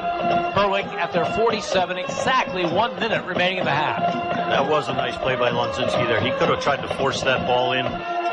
Probably something bad would have happened. Just got rid of it. 2nd and 10, still got another play to. From the 47, Lunzinski throws quickly to Kishball, gets what he can and gets out of bounds in Crestwood territory. Sklarowski makes the stop once again. They mark it at the 47 to pick up of 6. 2nd down and 4. 56 seconds to go in the half. Lunzinski has the shotgun snap, and he's back to throw, and he fires over the head of the intended receiver, Dre Wilk. Pretty good coverage there by Logan Rules at the 45-yard line. Will stop the clock with 52 seconds to go. And Berwick will use the timeout. We'll take one as well. 28-7 Crestwood. You're listening to Berwick Football on Pop Radio. Red's Roofing, the roofing ninjas of Berwick. The roofing experts for all of our listening area. With over 30 years experience and great rates, why go anywhere else when Red's Roofing will get the job done right for your roofing, decks, and siding. Specializing in metal roofs, rubber roofs, and shingles. Most of the work is done in one day. Red's Roofing, the roofing ninjas. Now located in Dushore and also serving Bradford and Sullivan counties with owner Harry Titus, a supporter of the Berwick football team and St. Jude Children's Hospital. Call 570-752-4351. This is Berwick football coach Mike Bennett. You're listening to Bulldogs football on Pop Radio. Berwick about to talk about a 4th down situation. Bulldogs trail 28-7, 52 seconds to go in the half. They have it at the Crestwood 47-yard line. Berwick needs Wyoming area to lose, and there's some good news in that regard. In the 2nd quarter at Southern Columbia tonight, Southern Columbia leading Wyoming area 35-14. Again, the Bulldogs battling with Wyoming area for that 4th place, which would be home field for the playoffs, which begin 2 weeks from tonight. Here's the 4th down call. Berwick following the timeout. Lunzinski out of the gun, has the snap, and he's back to throw. Steps up into it, fires over the middle. The ball is tipped and incomplete. Intended for Spencer Kishball. So Crestwood will take over the football, and they have 2 timeouts left, and they have great field position at their own 47-yard line. It's just a really difficult play there for Lunzinski. They're only going to rush 4, obviously. They got the linebackers across the middle of the field, took that drag away. He had to put it in the perfect spot. Just didn't get it there. Be interesting to see what kind of 2-minute offense Crestwood runs here. From their own 47-yard line. Yeah, what is a 2-minute offense for a single wing offense? I think it's going to look very similar to what they've been doing. There's the snap. Back to throw is Shedlock, and looking long downfield, incomplete. Good coverage downfield by Billy Hansen as Magnus Bilba, the intended receiver. That was so close to working. The safety stepped out a bit on the sprint out, thinking that it's going to be a run. Took about 2 or 3 steps to the line of scrimmage. Bibla got behind him, but he showed good speed in making it up to get back on the coverage. 41 seconds remaining in the half. Crestwood again with 2 timeouts remaining. They have it just over their own 47-yard line. Josh Hilp, one of 3 receivers to the left. Noah Schultz is one of those 3. And Crestwood will use a timeout. We will keep it here with 41 seconds remaining in the opening half. Stay with us at halftime as bring you the wrap-up of this one and opening half, that is. And Jake Klein will bring us an update on the scoreboard. Again, that score in the second is Wyoming area trailing Southern Columbia 35-14. Second quarter score, Hazleton leading Williamsport 14-7. Hazleton with a 6-2 record going into that game, and Bulldogs will close out the regular season Friday night at Harmon-Guy Stadium against those Cougars of Hazleton area. So, following the timeout, Crestwood has 1 remaining. Here's the 2nd and 10. Shedlock has the snap, quarterback draw over midfield to the Berwick 45. Carries a tackler to the Berwick 43-yard line. The tackler is Bo Sheptock, who finally dragged him down. But Shedlock is listed as 160 pounds, but he runs very, very hard. Yeah, and these kids, obviously they're strong. They spend a lot of time in the weight room. So that's a very strong 160. 3rd and 1, 15 seconds to go in the half. Snap goes to Schultz, trying to get outside left. Has blockers out in front. Turns the corner, the 35, and down to the 30-yard line. Did he get out of bounds? They have stopped the clock with 5 seconds remaining. They do have a timeout remaining. That's 13 added to Schultz's totals for the half. 5 seconds to go in the half. There's no timeout call. He must have gotten out of bounds on that far side. It's the only thing I can figure. Clock has stopped. Yeah, why? Is Schultz the only player there to get the snap from the 30? Takes it, has blockers out in front, turns the corner at the 25, the 20, and dragged down at the 18-yard line by Carmine Marks on the final play of this first half. So 12 yards in the carry. Big first half for Schultz, big first half for the Comets. They lead at the break. Crestwood 28, Berwick 7. You're listening to Bulldogs Football and Pop Radio. Welch's Towing and Repair proudly supports the Berwick Bulldogs and wishes them a successful year. Welch's Towing and Repair has a long tradition of helping. You can call Welch's 24/7 at 759-9737 if you are in need of a tow, jumpstart, tire change, are locked out, or to request them on scene if you're in an accident. Welch's accepts all major insurance and motor clubs, and they offer all types of preventive maintenance and state inspections for cars, trucks, and motorcycles. Welch's Towing and Repair, South Mercer Street in Berwick, and at their South Center Storage Facility, Columbia Boulevard in Berwick. It won't be long before tax time rolls around, so remember to visit Michael Daddio CPA at ND Accounting and Consulting for your income tax needs. ND Accounting and Consulting handles both business and individual taxes, as well as offering a variety of accounting services, including payroll, auditing, and bookkeeping. For tax and accounting services, look for Michael Daddio CPA at ND Accounting and Consulting with 2 locations, 214 Pine Street in Berwick and 5929 Main Road in Sweet Valley. The home of the Berwick Bulldogs. This is WHLM AM, W282CO Bloomsburg, W234BH West Hazleton, W242CY Berwick, and W288CF Danville. Pop Radio, a Seven Mountains Media radio station.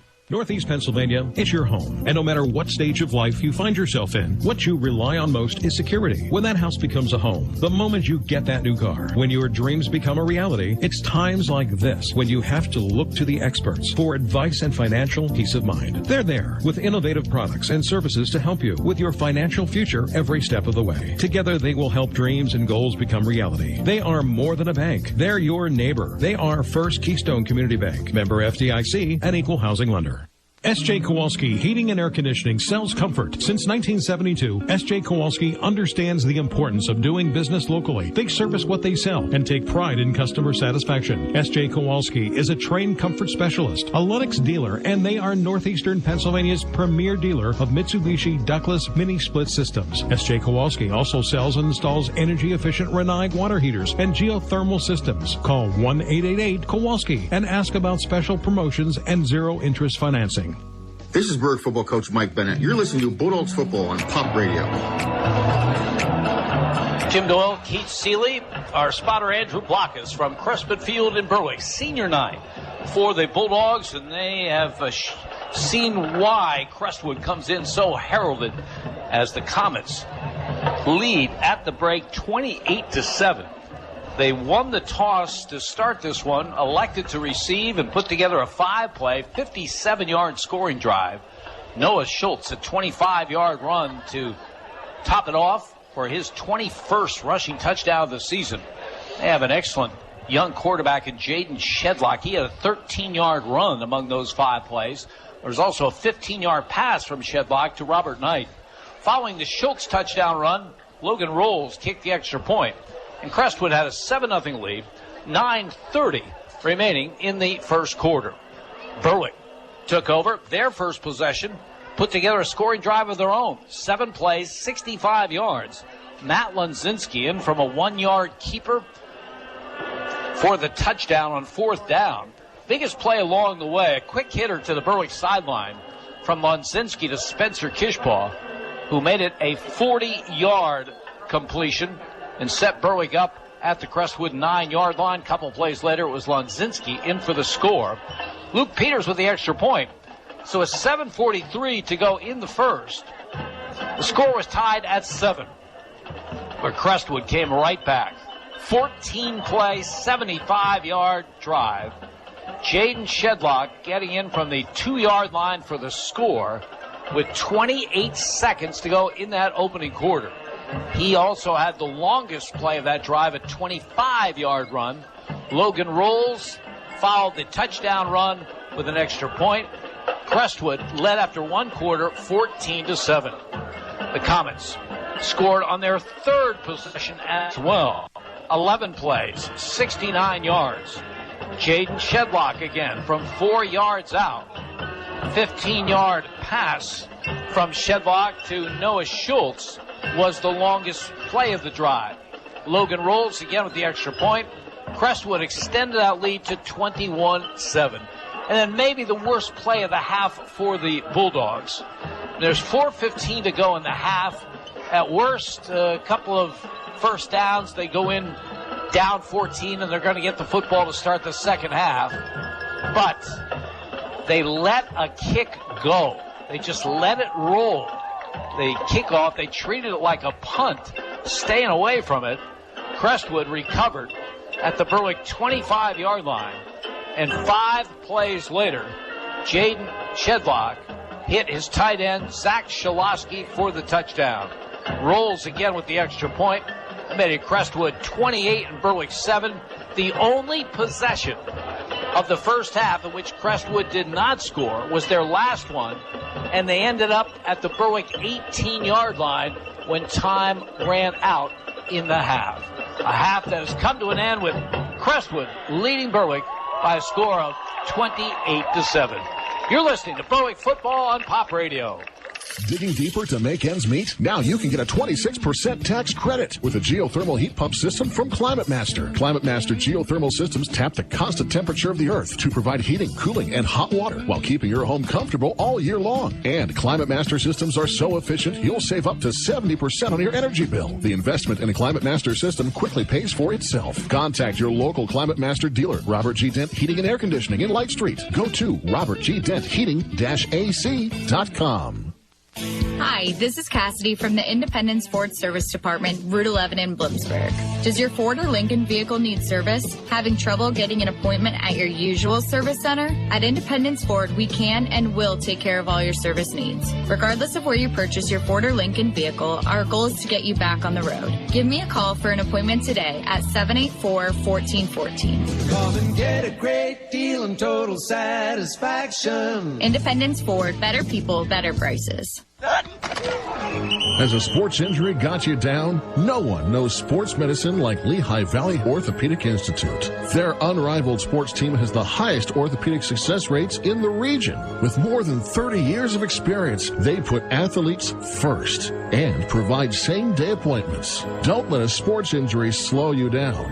Learn more at lvhn.org/ortho or call 833-LV-ORTHO. When you're planning your next big event, weddings, concerts, church festivals, even construction sites, remember Preferred Portables has you covered. Preferred Portables offers a luxury restroom trailer that even has hot water. Have no power? No problem. They can provide a generator to keep the lights on. Preferred Portables can provide sanitary service to campgrounds, carnivals, parks, parties, and even has an emergency service 24 hours a day. Contact Preferred Portables to learn about event and contractor pricing. Email preferredportables@gmail.com. Go Berwick Bulldogs! This is Berwick football coach Mike Bennett. You're listening to Bulldogs football on Pop Radio. Halftime from Crispin Field. Crestwood leading Berwick by a score of 28-7. Keith Seeley, former Bulldog, with me for the game tonight. And Keith, if every team could run the ball out of the single wing like Crestwood is, it would be making a comeback because they are very, very, very efficient. You know, if they weren't any good, there'd be a lot of jokes about leather helmets, la la la. But they're very good. There's no jokes. Yeah, well, that's one of those things. You know, talent makes almost anything work, and they certainly have talent all over the place. You know, they have a great offensive line. You know, they can run the ball. Obviously, the quarterback shows that he can throw the ball as well, and they do have athletes outside. So, you know, when you have to defend the entire field against a team like this, and then they run an offense that you don't see all the time, I can see how, you know, things can get out of hand pretty quickly. Keith, as we talked before the game, you made a recent trip to West Point, specifically to see a former Bulldog Blaine Cleaver, who's a tight end at Army. How's he doing? He's doing great. He was running with the second team. You know, was getting a lot of playing time in the first half of the game. Unfortunately, I think it was in the third period or so. He was downfield trying to wall off a safety on a play that was away from him. Stuck his foot in the turf just the wrong way and then banged up his knee a little bit. So, you know, we're hoping that he gets some good news and it's not going to be out too long with that injury. Another Bulldog that we want to catch up on is former coach Gary Campbell, who you stay close to. You were his defensive coordinator at one point. Yep. How is his team at Wacona Regional in Massachusetts doing? Doing really well. We had a chance to stop up to a game at the beginning of the year. I think it was the third game of the year. They were undefeated at that point, playing one of the better teams in the state. I think they ended up losing 21-0 in that game. Playing a lot of young kids, Gary said, you know, had a team last year that went to the state championship game and lost a lot from that squad. So, you know, he's happy with the younger kids. I think they learned a lesson. I don't think they've lost a game since that. So, you know, he's doing well. He's a good coach. One of the things in the first half, we saw only one punt. And when I think of Gary Campbell, he hated punting. He would do anything to avoid punting, either go for it or fake the punt or whatever the case may be. And I consider one of his finest moments as a Berwick coach, I remember this distinctly, they're playing at Selinsgrove, and Selinsgrove knows that he likes to fake punts. So Berwick gets set from punt formation, and Selinsgrove calls a timeout. After the timeout, he fakes it and gets the first down. I've never seen anything like it. I learned really quickly as the defensive coordinator, when it was fourth down, I walked to the other end of the field away from Gary because I couldn't tell you how many times he would go out or he'd have everybody on the sidelines for a huddle after third down, going out on fourth down, and he'd just look at me and he'd go, sorry. I finally said, you know, you're not sorry, so stop saying it. I'm just going to go down the other end and just wait. So it wasn't a matter of gathering coaches around saying, what are we going to do? He knew what we were going to do. No, that was not a democracy when it came to fourth down. Yeah, well, no one likes to punt because in some respects it's accepting defeat in a way with your offense. But then again, you know, if you have a good punter, it's one of the longest plays of a particular game. Yeah, you know, if you have a punter that can change field position, especially, you know, a lot of people say, well, we'll go for it on fourth down because we have a good defense. In my mind, a punt sometime is the best thing for a good defense because now you're taking a team and having to only go maybe 40 or 45 yards for a score. Even a 30-yard punt makes that a 75-yard, you know, plays that they have to get to make it. And if you have a good defense, the chances of you stopping an offense from 75 yards to me is a lot greater than it is from 45. So, you know, that's one of those, you know, everybody's an offensive genius when they're calling plays. And they don't really care what the defensive coordinator has to think about it. We are at halftime from Crispin Field with Crestwood leading Berwick 28-7. We'll check scores with Jake Klein in a little bit. I want to remind you, you're listening to Berwick football on Pop Radio.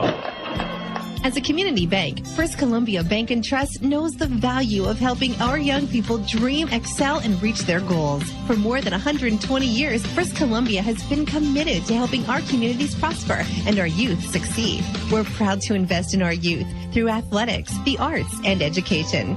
First Columbia Bank and Trust, with you and your children every step of the way. Every step of the way. First Columbia Bank. You've dreamed about it. A day spent sipping wine and eating bonbons. Make the dream come true at our second annual Chocolate and Wine Festival. Sample chocolate treats, cheeses, local wines, and other goodies in support of the Ronald McDonald House of Danville. With a VIP ticket, you can get in an hour early and enjoy exclusive tastings. Pop Radio's Chocolate and Wine Festival. Sunday, November 6th at the Pine Barn Inn in Danville. Made possible by W&L Subaru Nissan Mazda and Collision Center. Get details and tickets now at thisispopradio.com. Hi, this is Cassidy from the Independence Ford Service Department, Route 11 in Bloomsburg. Does your Ford or Lincoln vehicle need service? Having trouble getting an appointment at your usual service center? At Independence Ford, we can and will take care of all your service needs. Regardless of where you purchase your Ford or Lincoln vehicle, our goal is to get you back on the road. Give me a call for an appointment today at 784-1414. Come and get a great deal and total satisfaction. Independence Ford, better people, better prices. Welsh's Towing and Repair proudly supports the Berwick Bulldogs and wishes them a successful year. Welsh's Towing and Repair has a long tradition of helping. You can call Welsh's 24/7 at 759-9737 if you are in need of a tow, jumpstart, tire change, are locked out, or to request them on scene if you're in an accident. Welsh's accepts all major insurance and motor clubs, and they offer all types of preventive maintenance and state inspections for cars, trucks, and motorcycles. Welsh's Towing and Repair, South Mercer Street in Berwick, and at their South Center Storage Facility, Columbia Boulevard in Berwick. This is Berwick football coach Mike Bennett. You're listening to Bulldogs football on Pop Radio. Both teams have made their appearance on the field. We're a couple minutes away from the kickoff to start the second half. Crispin Field scoreboard shows Crestwood 28, Berwick 7. For an update on other scores, let's go to Jake Klein. Well, at halftime, it's Williams Point and Hazleton area tied at 14. Dallas 7, Wilkes-Barre area 6 at halftime. Wyoming area 14, Southern Columbia 41 in the second quarter. Danville leads Bellefonte 63-0 in the second quarter. Lewisburg 21, Bloomsburg 3 at halftime. Central Columbia 3, Athens 7 at the half. Chuckalemme 14, Mount Carmel 28 in the second quarter. Wallenpaupack 7, Valley View 20 at halftime. Northwest 0, Muncie 41 in the second quarter. Nanticoke 7, Shamokin 33 in the second quarter. Selinsgrove 14, Montoursville 0 and halftime. And Warrior Run 7, Mifflinburg 22 in the second quarter. For Pop Radio Sports, I'm Jake Klein. Thank you very much, Jake. Right here, a couple of minutes away from the start of the second half, with Berwick trailing Crestwood by a score of 28-7. Crestwood scoring on their first 4 possessions of this game, as they have come as advertised. I mentioned they have averaged almost 50 points a game since a Week 2 loss to Dallas. So they are on a roll. They run the single wing, and they run it to perfection. But as we found out in the first half, they can throw the football as well. Shedlock, he did a little dunking with the short passes, but when he had to go long, he showed an arm. Yeah, he's got nice arm strength. The one flood that he hit the tight end on the touchdown, he had a little zip on that one. He had to put it in there between 2 defenders, and he can do that when he has to. Obviously, he's a great athlete. You can only imagine what he's going to look like in 3 years from now when he's a senior. Noah Schultz in the first half, 13 carries, 94 yards, 2 receptions, 25 yards. For most mere mortals, that would be a very good first half, but it's not up to his standards. He averages over 150 yards rushing a game, and he's had a couple of 300-plus rushing games on the season. He's just I don't know how you describe it. I describe it just as a smooth runner. Yeah, we used to call him gliders. He just makes it look so easy. I think he runs much faster than he looks like he's running, because there's no effort to it. He just he gets the ball, and the next thing you know, he's got the edge, and he's turning it up on the sideline, and nobody can catch him. And the way they run this single wing, there is always ample blocking for him. Yeah, they do a great job. I'm watching the films, those interior linemen, the guards and tackles, those guys are pulling on almost every play. They have to be running a couple of miles a game, and for a kid that weighs 260, 270 pounds, that's no easy task. Berwick will get the football to start this second half. A little confusion to start the half as to who's going which direction. It will be Berwick moving from our right to our left as Dre Wilk and Bo Sheptock will be deep. Logan Rolls will kick off for Crestwood. And again, a lot of football still to be played, but if Berwick's going to make this a game, they pretty much have to get some points on the board on this first possession. Yeah, they really have to figure some things out. I'm sure there was a lot of talking at halftime about assignments and what you need to do to get back into this game. We'll see if any of it stuck. Logan Rolls, who's 4 for 4 at extra points in this game, will kick it off. Berwick moving from our right to our left. Second half underway. The kick comes up very, very short, and it's covered by one of the upmen for Berwick at the 43-yard line. So Jaden Powell gets on the ball. So I'm not sure what Crestwood had in mind there or why they're so fearful of kicking it long, if they are. But it gives Berwick great field position to start this second half, 1st and 10 at their 43. Yeah, the game plan seemed to be to keep it away from the return guys. That one, I'm not sure. It certainly was an onside kick, but I don't think it was placed where it should have been. I can't imagine they'd want to give Berwick the ball on their 43-yard line. 3 receivers to the left. Lonzinski out of the gun. Has the snap, fakes handoff, keeps the football, fumbles the football. Scramble is on. And Crestwood indicates they have the ball, and they do. As Magnus Bibla causes the fumble, Robert Knight comes up with it. And a disastrous start to the second half for Berwick as Crestwood has it at the Bulldog 43-yard line. Yeah, this is one of those rally points in the game where you kind of get a gauge of your team as to, what they're going to do.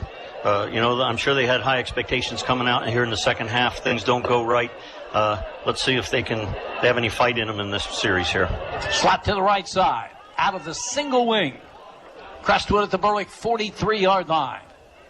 Schultz gets the snap, tries the left side, and nothing doing. Well, that is a great defensive play by Tristan English from his middle linebacker position. Tristan has had a good season. That is his 9th tackle for loss. Back to the 43, second down coming for the Comets. Exactly the way you teach a linebacker to tackle. He squared up on the runner, hit him right in the numbers, rolled his hips underneath him, and drove him to the ground. Second down call coming. Magnus Bibla to the right. Out of the single wing, rolling right is Shedlock. Throws it downfield, incomplete. Harrison Snyder doing a good job. Lowered the boom on Shedlock, who barely got that pass away. Really, really nice play there by Harrison. Defensive backs had it covered pretty well. It seems like on those last two, they're still trying to get somebody into the flat, but for some reason, the guys haven't gotten there. He had nobody to throw to, had a lot of pressure, just got rid of the ball. Chop block, I believe, on Crestwood, so Bulldogs will send him back.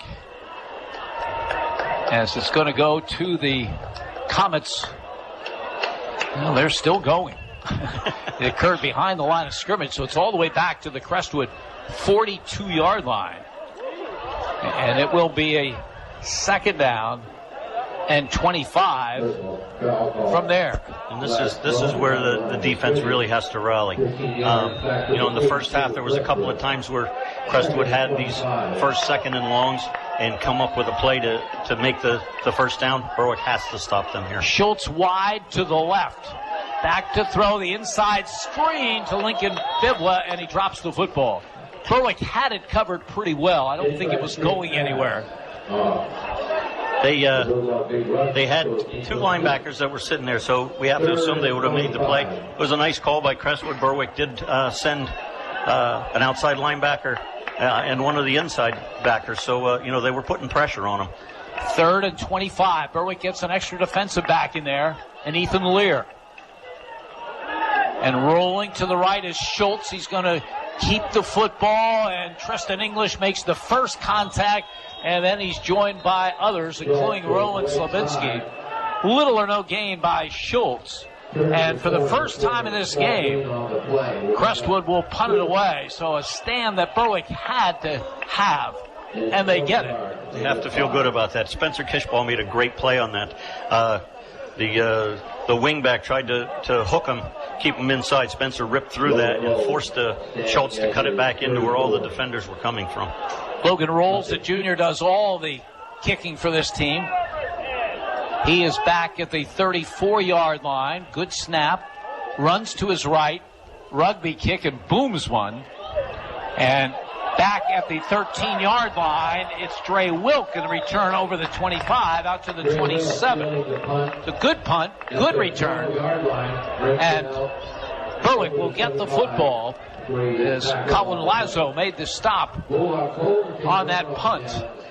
So the Bulldogs lost it on a fumble on their first possession. Now they have it with 10:07 to go in the third.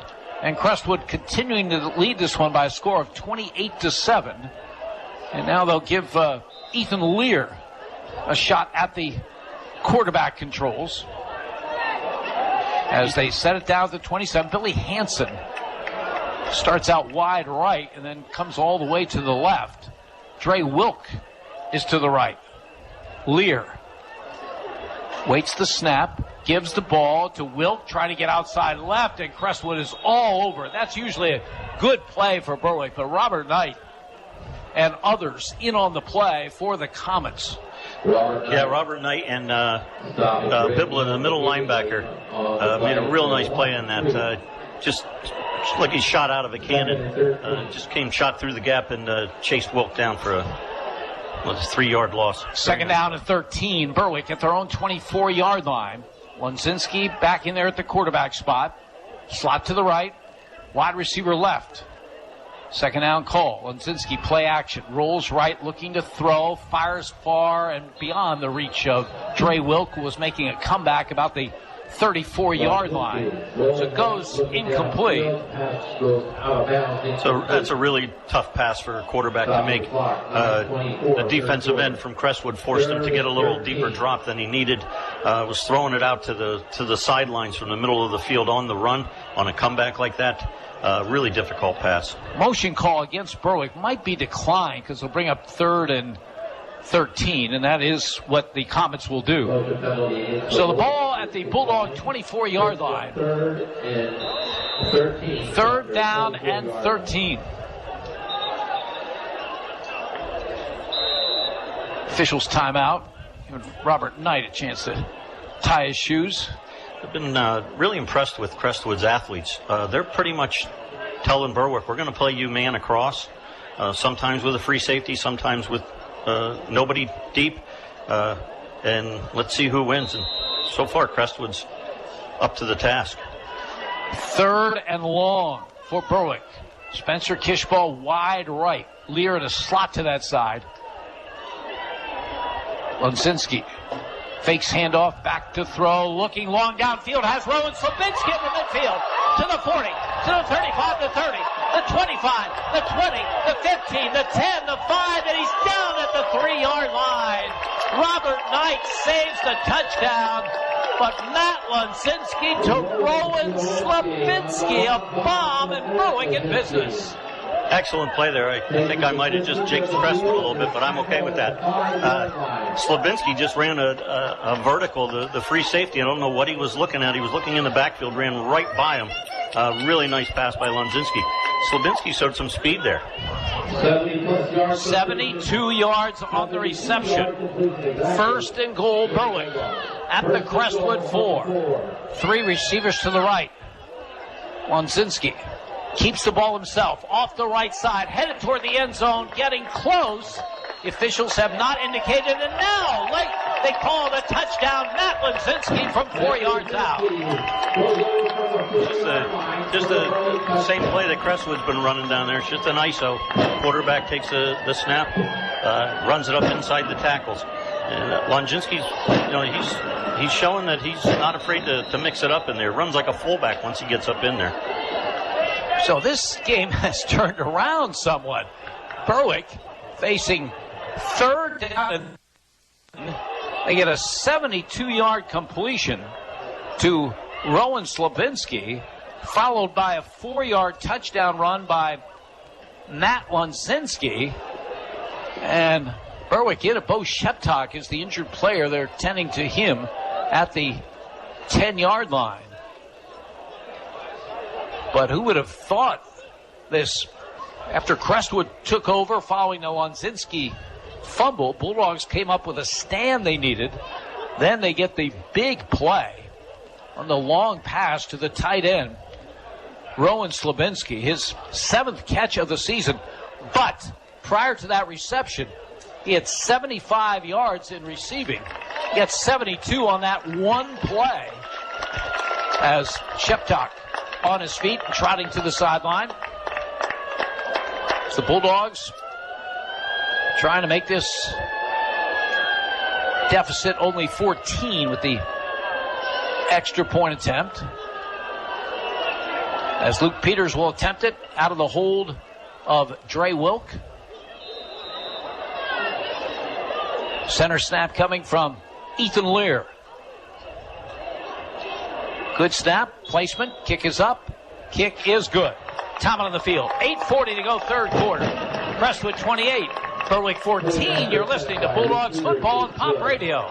Northeast Pennsylvania, it's your home. And no matter what stage of life you find yourself in, what you rely on most is security. When that house becomes a home, the moment you get that new car, when your dreams become a reality, it's times like this when you have to look to the experts for advice and financial peace of mind. They're there with innovative products and services to help you with your financial future every step of the way. Together, they will help dreams and goals become reality. They are more than a bank. They're your neighbor. They are First Keystone Community Bank, member FDIC, and equal housing lender.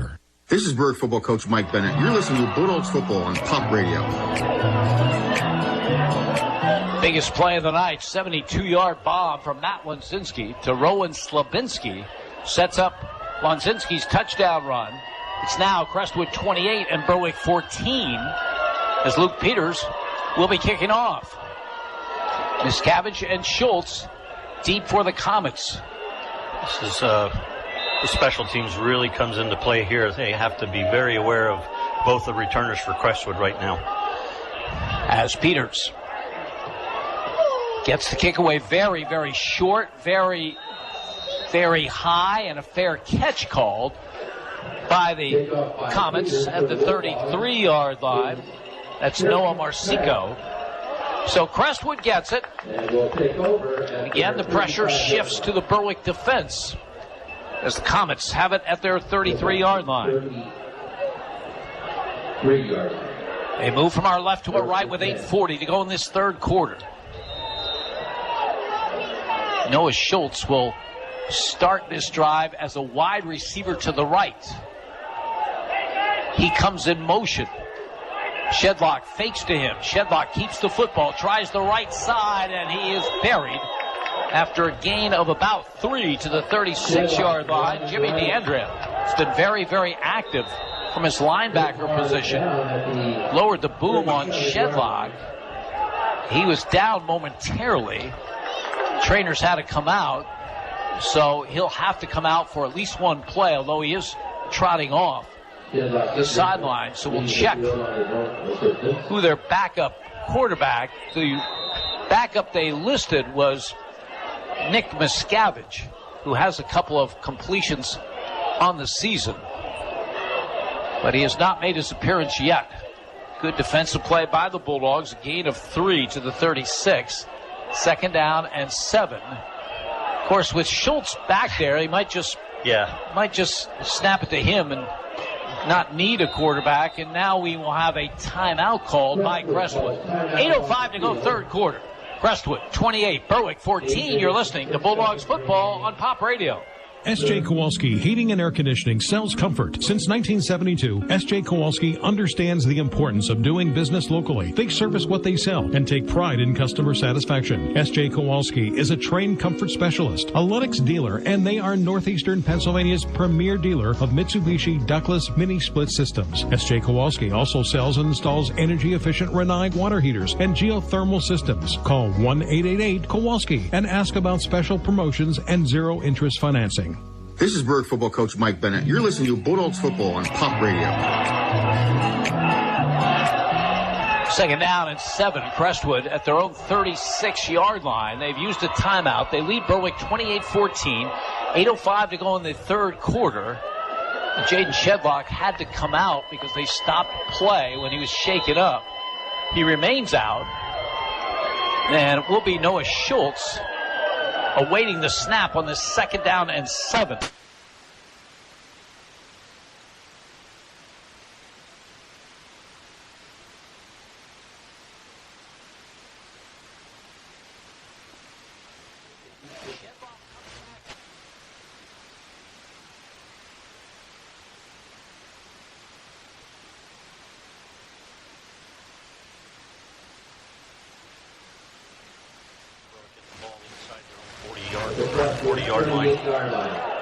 So Shedlock, shaken up 2 plays ago, back in there. He and Schultz, one of them will get the snap on this third down play. It is Schultz. He tries to sweep the left side and turns the corner. He's got the first down, and he might have a touchdown.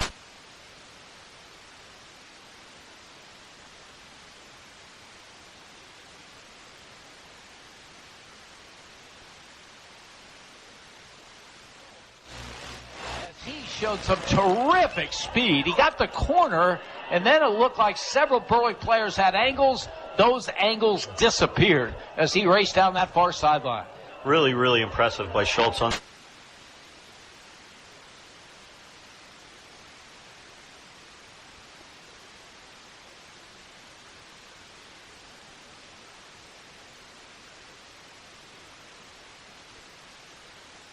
Against Crestwood, so that'll be assessed.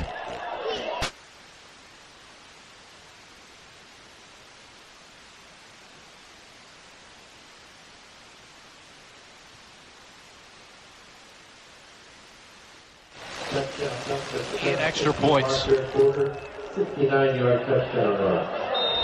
Boy, third down situation. This direct snap to Schultz, sweep the left side, got a few blocks, and let his speed and athleticism do the rest. Rule's kick is up, and the kick is good. Time on the field, 7:15 to go in the third. Crestwood 35, Berwick 14.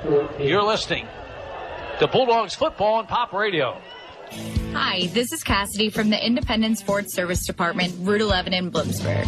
Does your Ford or Lincoln vehicle need service? Having trouble getting an appointment at your usual service center? At Independence Ford, we can and will take care of all your service needs. Regardless of where you purchase your Ford or Lincoln vehicle, our goal is to get you back on the road. Give me a call for an appointment today at 784-1414. Call and get a great deal and total satisfaction. Independence Ford, better people, better prices. This is Berwick football coach Mike Bennett. You're listening to Bulldogs football on Pop Radio. Terrific run by Noah Schultz, the outstanding senior for Crestwood. 69 yards altogether. Crestwood builds the lead over Berwick to 35-14 with 7:15 to go in the third. There was unsportsmanlike on Crestwood following that touchdown run. So they will be kicking off from their own 25-yard line. Again, it was just a real dash by Schultz once he got outside. And up until that point, Berwick looked like they had figured out that play a little bit. They were forcing the runners back inside. A little bit of a bounce on that one. I think it froze the inside defenders a little bit. And like I said, once he gets to the corner, it's not many people are going to catch him. Rolls will kick it off. Goes the far side, fielded at the 31-yard line by Drew Wilk. He tries to backtrack. Had his helmet taken off by Lincoln Bibla. Not a vicious play, but it will bring 15 yards going against Crestwood. It's kind of a one of those. They had a return, a left return set up on that kickoff. Ball was kicked outside the right hash. So it was just a long way to go for that return man, and Crestwood was able to get some of the backside defenders to him before he got to the wall. So Berwick will have good field position for this possession. They take over at midfield with 7:09 to go in the third. Bulldogs down 5-14. The same thing we said late in the first half. Berwick can't think like they have to get this all back on one play, even though they hit that big pass last series. Slot to the right side. Spencer Kishball wide to the left. Lonsinski out of the pistol. Gives the ball off to Bo Sheptok, trying the right side. He'll lose yardage. Boy, Crestwood was there and waiting for Bo Sheptok. Whistles after the play. Zach Shalosky in on the play. They'll mark it at the Berwick 47, but it is a personal foul against Crestwood. So Ryan Arcangeli's team has played pretty well, but he can't be happy about what's happened in the last couple of minutes. No, when you're up by 3 scores, 2 personal fouls, 3 personal fouls in the last 4 or 5 plays is certainly not what you're looking at as a head coach, or looking for. So the penalty will go to the Crestwood 38-yard line. That's where Berwick will have a first down. Clock running, 6:48 to go in the third. Liam Carroll, the center, over the football. 3 receivers to the left. Lonsinski awaits the shotgun snap. Has it. He gives the ball off on a double reverse, and it's Spencer Kishball who has it, looking for the first down yardage, and he may have it. So they gave the ball to Dre Wilk. He, in turn, gave the ball to Spencer Kishball. It works. That's Gawarski in on the stop. Just short of the first down yardage. They mark it at the 30. Second down and 2. Really nice play design there. And, give a little credit to the quarterback on that one. Lonsinski was the lead blocker on that. Got Kishball an extra 4 or 5 yards. Second down call coming. Berwick on the march at the Crestwood 30-yard line. Billy Hansen splits wide to the right. Bo Sheptok, wide left. Hand off to Dre Wilk, trying to get outside, and he will not get there. Boy, great pursuit by Crestwood, led by Nick Miscavige. Crestwood's doing a great job, just like we had talked about before the game, of setting that edge, making the Berwick runners have to cut it up inside where the pursuit is coming from. Berwick hasn't really had a play or many plays tonight where on those runs that they've been able to bounce at and get the corner, kind of like what Crestwood's been doing all night. Third down and 3. Berwick at the Crestwood 31-yard line. Rowan Slabinski, tight end to the right. Spencer Kishball just off his right shoulder. Third down call. Lonsinski will keep it himself after a fake handoff, and he'll get just about a yard. He'll be short of the first down yardage. Alex Jaskevich in on the play for Crestwood. Lonsinski lost his helmet, and that's significant because now your starting quarterback has to come out for this fourth down play. They mark it at the 29, so it's fourth and a short 2, and Ethan Lear will come on to try to pick up the first down. Fourth down and 2 at the Crestwood 29. Slot to the right, slot to the left. Lear out of the gun. Comes a man in motion. Fake to him. Lear keeps it straight ahead, and Ethan Lear has the first down. Nicely done by the backup quarterback, Ethan Lear. Zach Shalosky makes the stop for Crestwood, but Berwick converts on the fourth down. Well done by Lear. That's not an easy thing to do, to have a kid come off the bench like that. And that's a timing play with the snap, the fake to the jet sweep, and then find that hole to get the yards needed for a first down. Really nice by Lear. Ethan Lear stays in there. The clock running and 4:47 to go in the third. Berwick, 1st and 10 at the Crestwood 28-yard line. Lear has the snap, gives to Sheptok. He fumbles the football and gets back on it. So they'll lose 3 back to the 31. Bring up second down and 13. Chris Smolnak in on the play. Looked like a miscommunication there. I think Sheptok thought he was leading for Lear. Lear thought he was handing the ball to Sheptock. Ball ended up on the ground. Lucky for Berwick, they jumped on it. Starting quarterback, Matt Lunzinski back in there.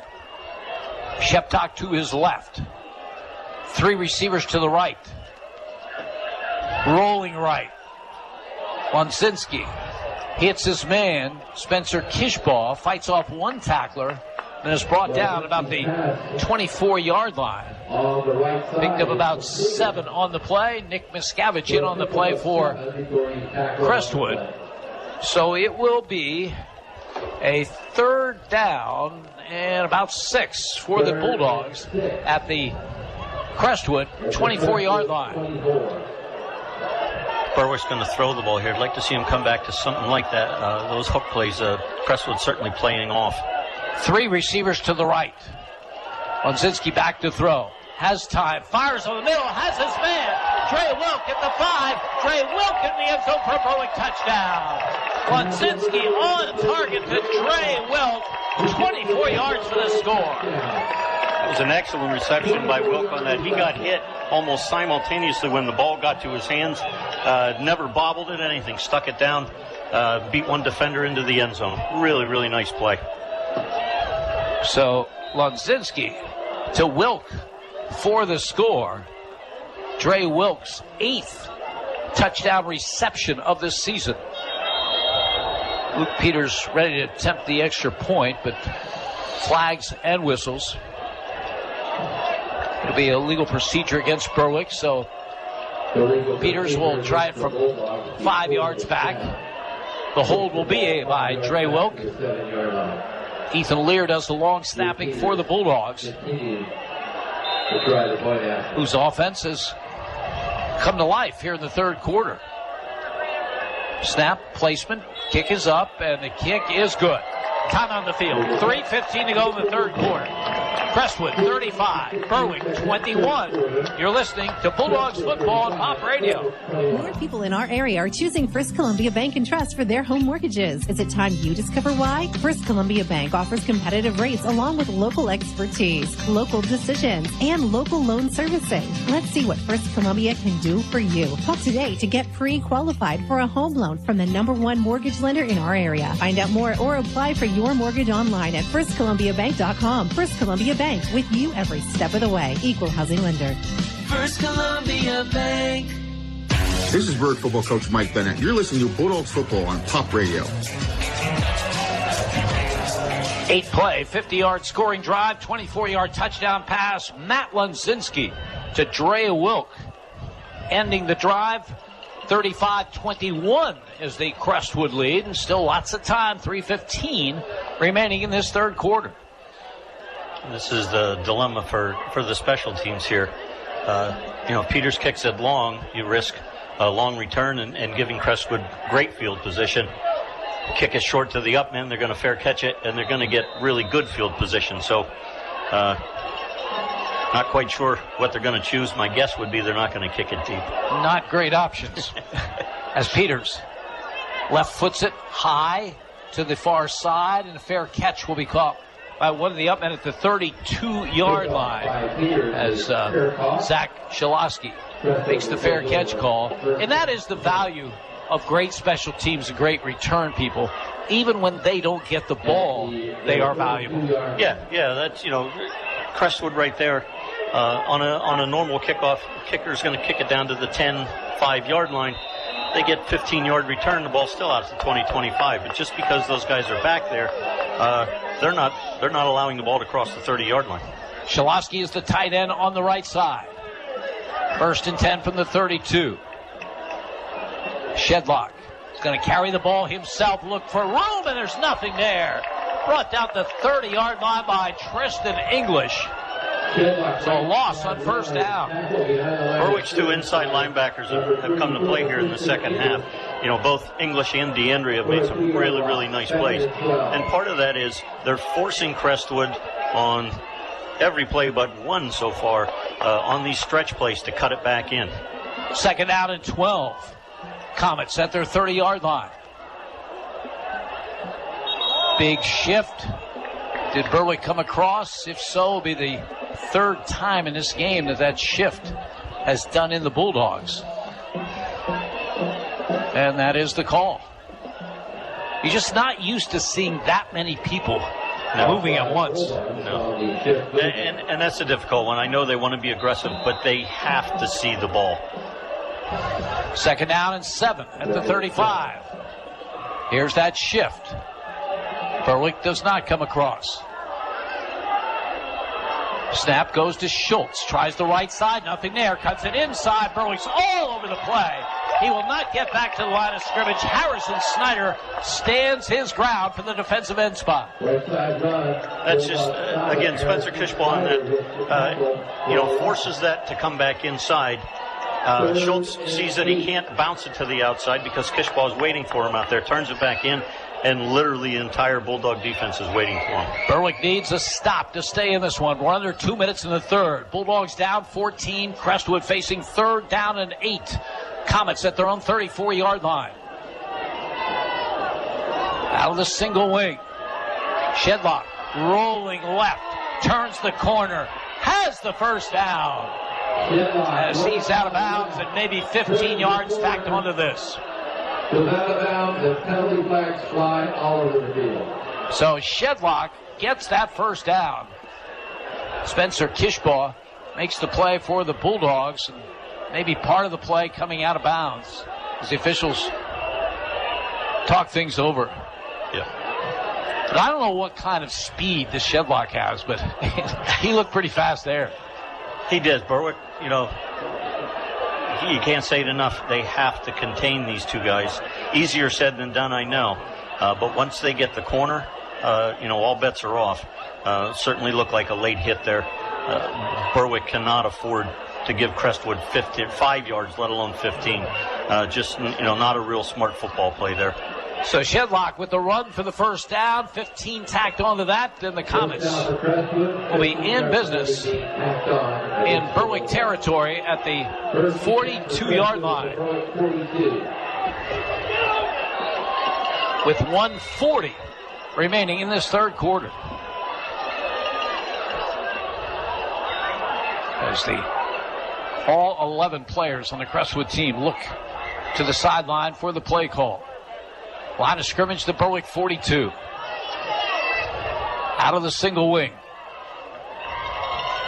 Snap goes to Schultz off the left side. Breaks free. He will have an easy touchdown right up the middle. 42 yards for the score. Noah Schultz. He's great, but give the credit to the offensive line there. It just looked like Berwick was anticipating Schultz getting the ball. They had all 11 guys within 5 yards of the ball. Once Schultz broke through the initial line of scrimmage, there was just nobody there. So add 42 to his totals on the night. He had 69 on a run earlier in this quarter. As Crestwood keeps putting points on the board, looking for number 42. Low snap. Good job by Knight to get it down. And the kick is up, and the kick is good. 1:32 to go in the third. Crestwood 42. Berwick 21. You're listening to Bulldogs football on Pop Radio.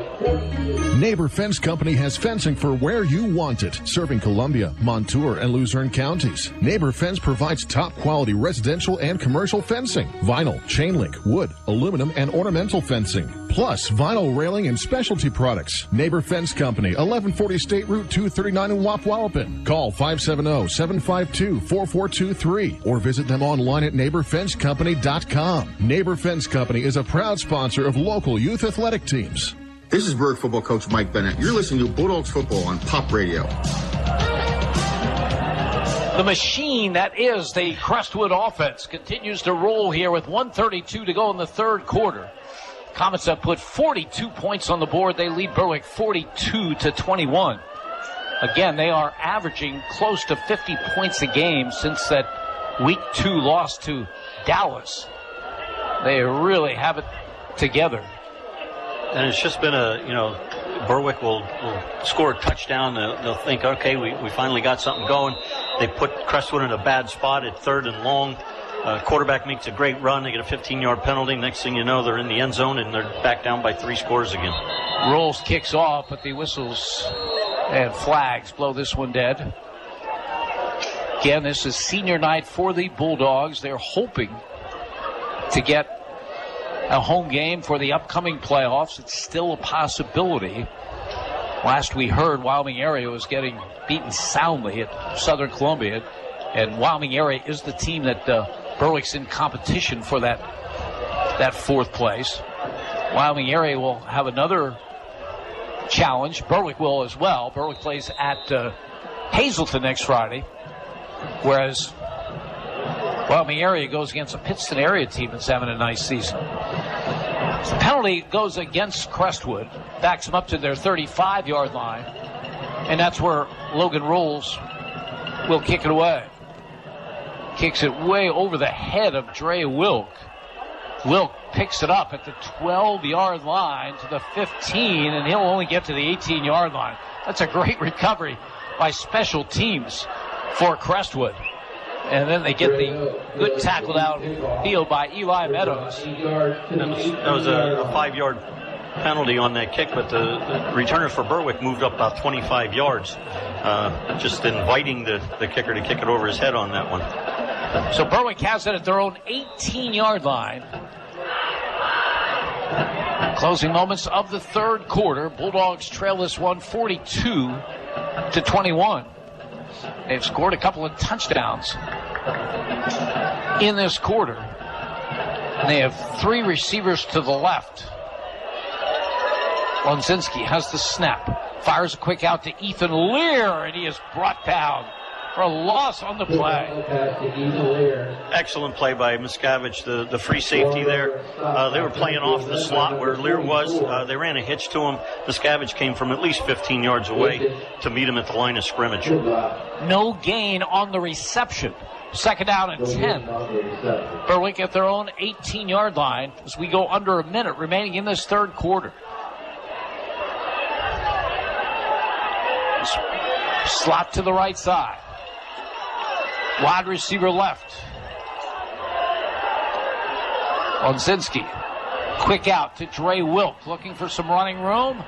And flags flies. He gets out to about the 22-yard line. So, Cole Kakalajic from his linebacker spot makes the play. We'll check the flag. I'm glad you pronounced that last name. I didn't have to. I tell you, Crestwood defensively has really impressed me with getting to the football. They surround the ball really well. We watch Berwick, and you come to expect that with all the athletes they have on the defensive side of the ball. I wasn't quite sure, whether Crestwood could do that or not, but they certainly have shown tonight that they're willing and able. Penalty gives Berwick a first down at their 27-yard line. Slot to the right side. Lonzinski gives to Sheptock off the left, gets by one man, and then is double teamed out of bounds at the 32. Crestwood indicating that they have the football, really being vehement about it, but the officials not agreeing as they gained by Sheptock was about 4 before Robert Knight made the stop. Once again, it looked like they had something there to the outside. Sheptock bounced it out. Linebacker filled nicely from the inside. Second down and 6. Berwick at their 31-yard line. Perhaps the final play of this third quarter. Ethan Lear in a slot to the right. Flag down on the play. Lonzinski barking the signals, perhaps drawing Crestwood across. And again, the Comets, uncharacteristic to the way they played in the first half, getting very sloppy in the penalty department. Here in the third. Second and one now, Berwick at their 36. And if nothing else, in the film room on Sunday or Monday, the coach will have something to let them know that they're not perfect. Yeah, he was really upset after that last one. He's not looking at the score. He's looking at the way his team is playing right now with these penalties. Lonzinski play action back to throw. Looking. Now he's in trouble. And he will be sacked at 33. There is a flag down on the play. Looks like it's going to be another face mask against Crestwood. Zach Shawowski in on the stop. But another penalty That won't make Brian Arcangeli any happier. Although those kind of penalties can happen. That's not, to me, that's not a lack of focus or anything like that. It's just, you try to make the tackle, your hand gets in the wrong place. Yeah, sometimes things like that, it's you're hustling to the ball. Quarterback makes a nice little move, he steps up. You're by him, you just reach out and happen to get a hand on the face mask. First down, Berwick at their 38, and that will be it for the third quarter. 3 in the books here at Crestwood Field. Crestwood 42, Berwick 21. You're listening to Bulldogs football on Pop Radio. You've dreamed about it. A day spent sipping wine and eating bonbons. Make the dream come true at our second annual Chocolate and Wine Festival. Sample chocolate treats, cheeses, local wines, and other goodies in support of the Ronald McDonald House of Danville. With a VIP ticket, you can get in an hour early and enjoy exclusive tastings. Pop Radio's Chocolate and Wine Festival. Sunday, November 6th at the Pine Barn Inn in Danville. Made possible by W&L Subaru Nissan Mazda and Collision Center. Get details and tickets now at thisispopradio.com. This is Berwick football coach Mike Bennett. You're listening to Bulldogs football on Pop Radio. Jim Doyle, Keith Seeley, our spotter Andrew Blockus from Crispin Field in Berwick. Senior night, Bulldogs trailing Crestwood by a score of 42-21. Start the final period with Berwick in possession, moving from our left to a right. They'll have a first down at their own 38-yard line. Bulldogs have moved the ball well in the second half. They've just not been able to stop that vaunted Crestwood single-wing offense. And it's, Crestwood, you look at them and they run the ball 80% of the time and they have all these rushing yards and you think they're a ball control team. But that ball control also includes a lot of really big plays. It's just a very difficult offense when run correctly to defense for the entire game. And Noah Schultz in that third quarter alone had scoring runs of 69 and 42 yards. Here we start the fourth. Berwick's Matt Lenzinski back to throw, pump fake, looking long downfield. Pass intended for Spencer Kishball, goes through his hands at the 20-yard line. As he was backpedaling, the pass hung up, but got it in his hands, just couldn't bring it down. It will be a 2nd and 10, Berwick, back at their 38-yard line. Lenzinski impressed me with his arm on that. When he kind of threw off platform there, he was kind of running to his left and threw the ball a good 50, 55 yards in the air. I think it surprised Kishball that it went as far as it did. He kind of flattened out and backpedaled. I think if he would have kept his shoulders not square, he would have had a better chance at that one. 2nd and 10, Berwick. Lenzinski got on there late, and Berwick's going to have to use a timeout to prevent the penalty. Just underway here in the fourth. Crestwood 42, Berwick 21. You're listening to Bulldogs football on Pop Radio. If you have a child that's interested in gymnastics, or if you've been practicing the sport for years, then Access Gymnastics Academy is where you want to be. Their dedicated coaches will teach you everything you need to know to perform your best, from the basics of flexibility, form, and style to advanced techniques that will improve your rhythm and style during a routine. Call Heidi Rebuck at Access Gymnastics Academy at 570-441-5969. That's 570-441-5969. Now enrolling for beginner to advanced classes at 917 East 7th Street in Bloomsburg. This is Berwick football coach Mike Bennett. You're listening to Bulldogs football on Pop Radio. Berwick was a little late getting Matt Lenzinski, their quarterback, onto the field. They saw that play clock was going to wind down, and instead of taking a penalty, the Bulldogs take a timeout. They have it at their own 38-yard line. 2nd down and 10. Just underway here in the fourth, 11:52 to go in the game. Crestwood leading Berwick by a score of 42-21. Quite a contrast to the game these teams played last year here at Crispin Field, a 14-9 Berwick win in that one. Lenzinski out of the gun. Trey Wilk to his left. 3 receivers to the right. Lenzinski back to throw. Looking over the middle, pass too high. Had Bo Sheptock open. Over the middle at midfield, but the pass sailed on Matt Lenzinski. So it's going to be 3rd down and 10, Berwick, at their 38. Certainly had him open there. Looked like it was a little high. Had a little zip on that, too. A really difficult catch to make. So Lenzinski went to the sideline, got the play. Here's the 3rd down and 10. 3 receivers to the right. Kishbaugh, Lear, Wilk. Back to throw Lonzinski. Looking long downfield for Wilk, and it's just beyond his reach at the 37-yard line. Almost hooked up there. Another really nice throw. I know it was an incomplete pass, sailed over his head by a couple yards, but that's a difficult throw. Lonzinski's on the left hash. Wilk's running a wheel route to the numbers on the right side, so he's got to throw it all the way across the field, and it's 45, 50 yards down the field. Not a lot of high school quarterbacks can make that throw. 4th and 10. Now Berwick's taking a long sideline chat with Matt Lonzinski. Normally you don't have a long talk about a punt. So we'll see what transpires. Lonzinski will trot on. 4th and 10. Berwick at their own 38-yard line. See what Crestwood does here, if they decide to come after him or if they're going to drop their linebackers into coverage. Spencer Kishbaugh, Ethan Lear, Trey Wilk wide right. 4th and 10. Lonzinski back to throw. Fires over the middle. Has his man. First down at midfield.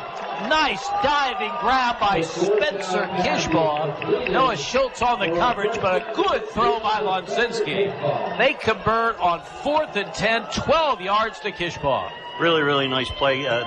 Crestwood did drop some linebackers out, went to a quarters coverage, so they were playing off. Just a nice little curl route at the 11 yards, got the first down. Really nice play design.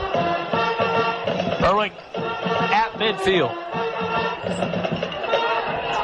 Trey Wilk in a slot to the left. Billy Hansen outside of him. Lonzinski out of the gun. Sheptock to his right. Hand off to Sheptock. He pitches the ball to Wilk, and Wilk throws a pass, and he throws an interception. Right into the hands of Cole Kakalajczyk. So Berwick tries some trickery, but a bad pass by Wilk. Right into the hands of the linebacker. And a turnover in the part of the Bulldogs, and Crestwood will take over at their own 38-yard line. They had what they wanted on that play. The receiver was behind the defensive backs by a few yards. It looked like Wilk was a little indecisive as to whether to run it or if he was just faking the run, but he got almost to the line of scrimmage and then just kind of shot-putted the ball. It was well short of the receiver. Linebacker got under it, made the nice interception. So Crestwood takes over at their own 38-yard line. Comets move from our left to final period. 11:01 remaining. They lead Berwick 42-21. Lincoln Bilba. Logan Rolls blocking backs to the right. As Schultz keeps the football, and he's going for another touchdown unless Kishbaugh can catch up. Spencer trying and makes the play down at the 11-yard line. Good hustle by Spencer Kishbaugh, saves the touchdown momentarily. Ball down at the 10-yard line. 52 yards on the carry by Noah Schultz. It's a great run, but also great hustle by Kishbaugh on that one. It's the first time all night anybody's been able to run him down, and he came from a good 8 to 10 yards from behind him. Yeah, that is great hustle. Your team's down 42-21. Just an all-out effort by Spencer Kishbaugh, who gives nothing less than that. Here's Shedlock rolling right, looking to throw. Turns the corner, then going to run with it, and he is in for the touchdown. Just got in on the right side for the score from 12 yards out. Not quite sure what happened there defensively. Shedlock rolled out. There was no one in front of him. He still looked like he wanted to throw the ball, but Berwick's defensive backs and linebackers kind of all had their backs turned to the line of scrimmage and kind of almost walked in. So after the interception, Crestwood cashes in, and Rolls' kick is up, and it is good. Time on the field, 10:14 to go in the game.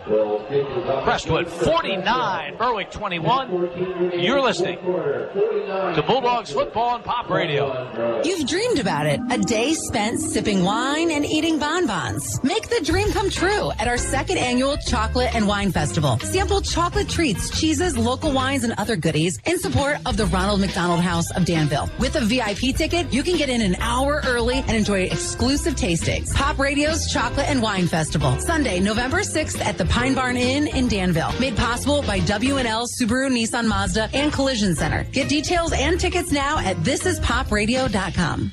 This is Berwick football coach Mike Bennett. You're listening to Bulldogs football on Pop Radio.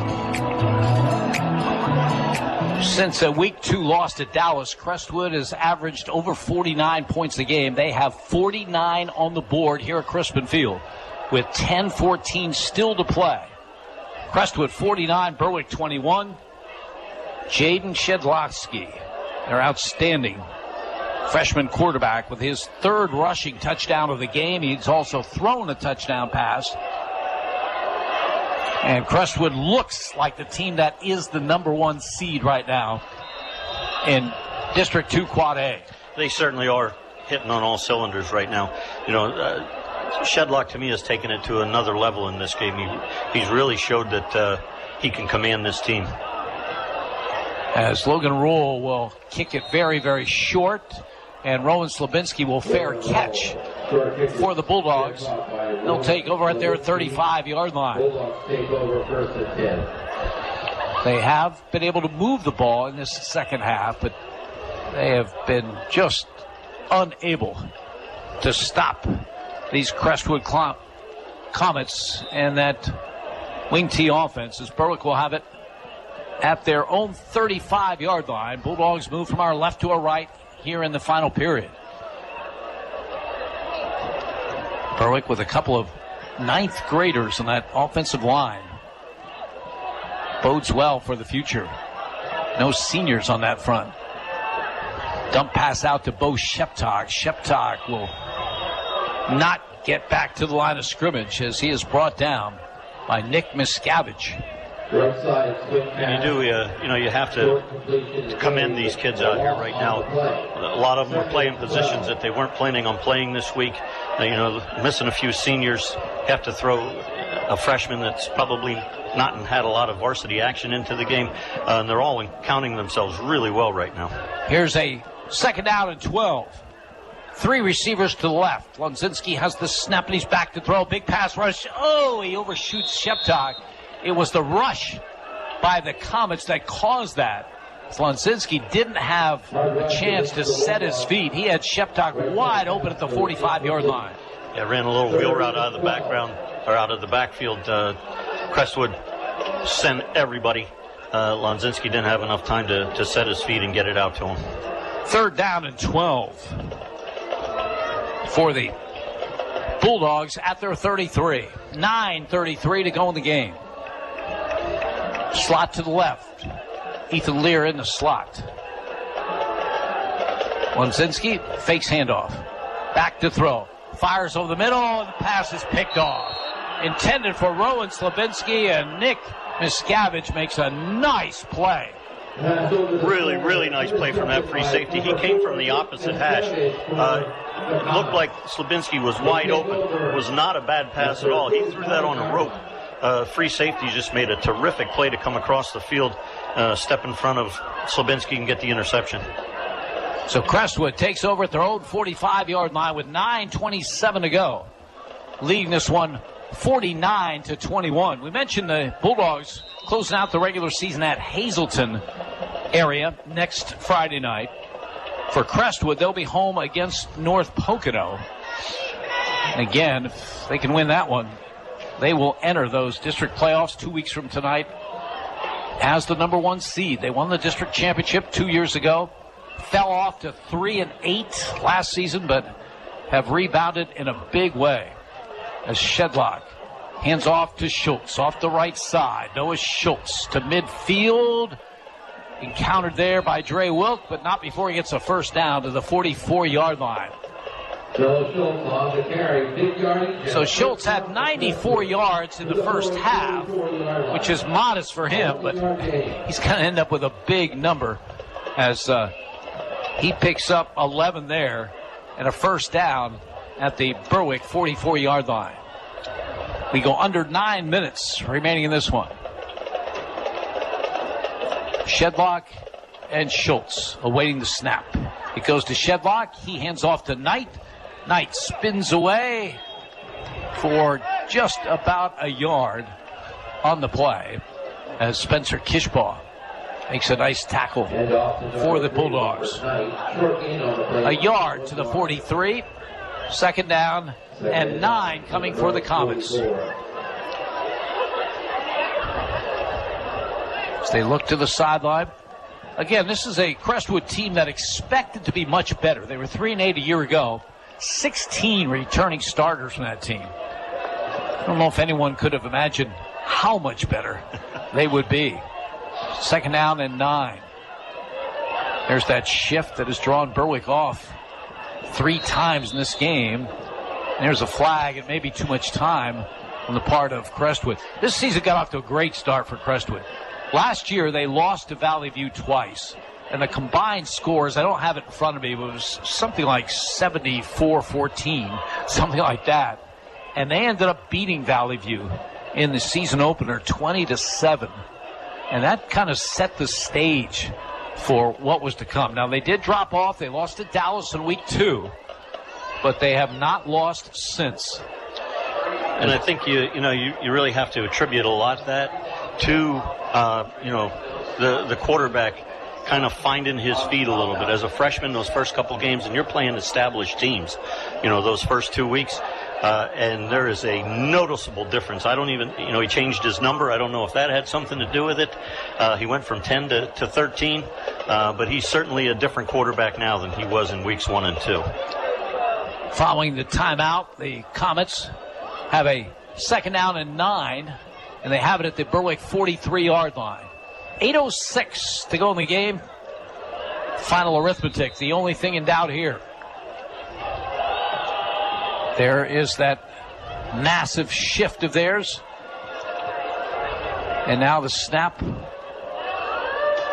will come to Schultz. Schultz lowers his shoulder but gets very little. Berwick still playing on. Boy, Spencer Kishbaugh. He's having himself a senior night. He's been all over the field on defense. He's definitely what they call a motor kid.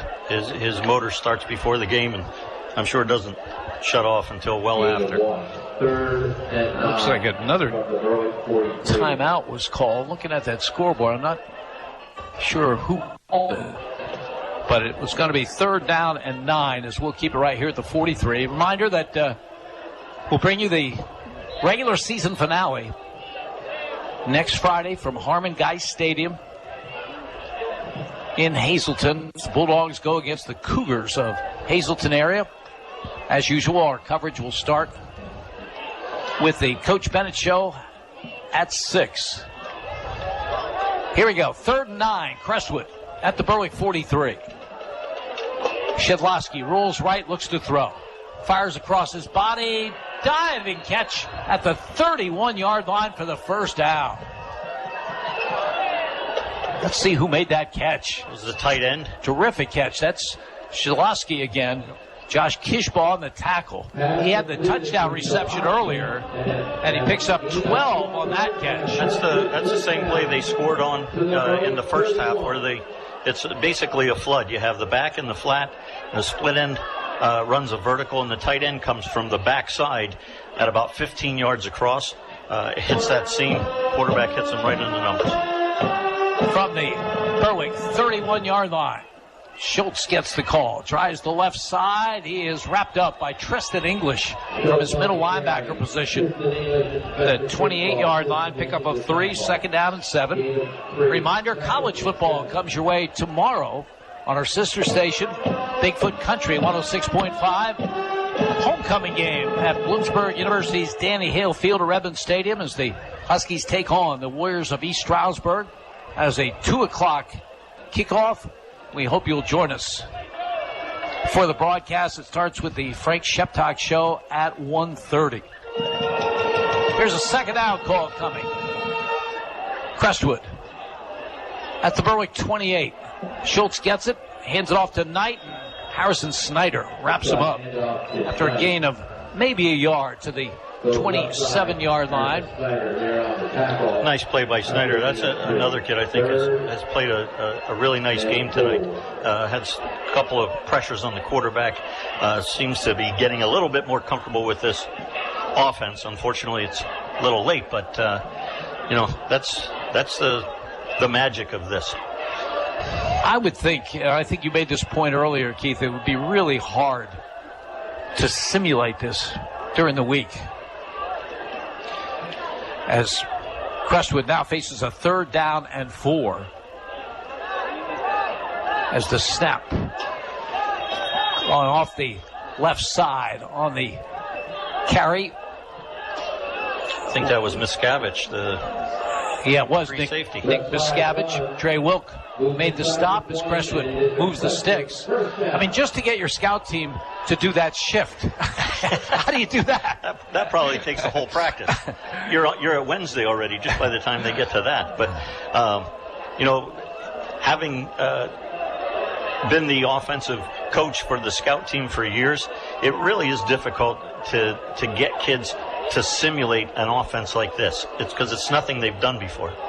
1st and 10 from the 26-yard line. Miscavige gets the snap, tries to get outside right, and he'll be ridden out of bounds. Boy, Harrison Snyder really hustling to make that play. Excellent play. He took the lead block on, kept his outside arm free, and just forced the running back to run all the way to the sideline, had nowhere to cut back. Really nice play. Trey Wilk lost his helmet, so he'll have to come out of there. He'll be replaced by Kyle Winter in the secondary for Berwick. 4:38 remaining. Crestwood, 2nd down and 11 at the Berwick 27. Well, there's a big hit on the run to the left side by Robert Knight. Tristan English putting the lick on him. So it's going to be 3rd down and 11 at the 27. Dre Wilk re-enters in the secondary for the Bulldogs. English and DeAndrea, and I said this before, have really showed me something here in the second half. They attack the ball. When they get a line on a running back, they don't slow down. They run through the ball carrier. Really impressive to see. 3rd down and 11. Crestwood using a lot of clock, play clock, down to 4 and 3 and 2. And they barely get this one off. There's the inside handoff to Knight, and he will lose yardage back to the 25-yard line. Berwick defensively, Tristan English making the play. So it looks like Noah Schultz's night is done for Crestwood as we go to 3:33 remaining, and Berwick will use a timeout. 49-21 Comets. You're listening to Bulldogs Football on Pop Radio. The Mayo Funeral Homes, located at 110 Chestnut Street in Berwick and 77 Main Street in Chickashinny, are proud sponsors of Berwick Bulldog Football. The Mayo Funeral Homes, serving all faiths, makes it easier for those you love with pre-arranged funeral counseling, insurance, and pre-financed funerals. Mayo Funeral Homes also offers expert guidance in both traditional and cremation services. Mayo Funeral Homes, perfection in every detail. This is Berwick football coach Mike Bennett. You're listening to Bulldogs Football on Pop Radio. 3 minutes, 33 seconds remaining in the game. Looks like Noah Schultz's night is done. And just another typically spectacular night for him, Keith. I'm just adding up the numbers here, but we were pretty psyched that Berwick held him to 94 in the first half. Wasn't quite the case in the second half. 277 it looks like to me. Wow. On 21 carries. 277 yards for the game for Noah Schultz. now we have a Crestwood timeout. Come on, boys. It's 49-21. I was about to say I'm surprised that a lot of their starters even come out after that timeout. I thought at this point would be, the perfect spot to kind of to switch the kids out. Yeah, so that means in the second half of this game, Schultz had over 180 yards. Ran for 183, yep. Which sounds amazing until you consider the fact that he had 295 in the first half against Wilkes-Barre area. He is just having a spectacular senior season. And Keith described him earlier as a glider. He is all that. Really, really impressive kid. He certainly is everything that he was built to be coming into this game, and probably a little more. And it's not that he can't run between the tackles, but if he gets outside, forget it. Because Berwick has some fast people in the secondary, and we've seen Schultz run away from them in this game.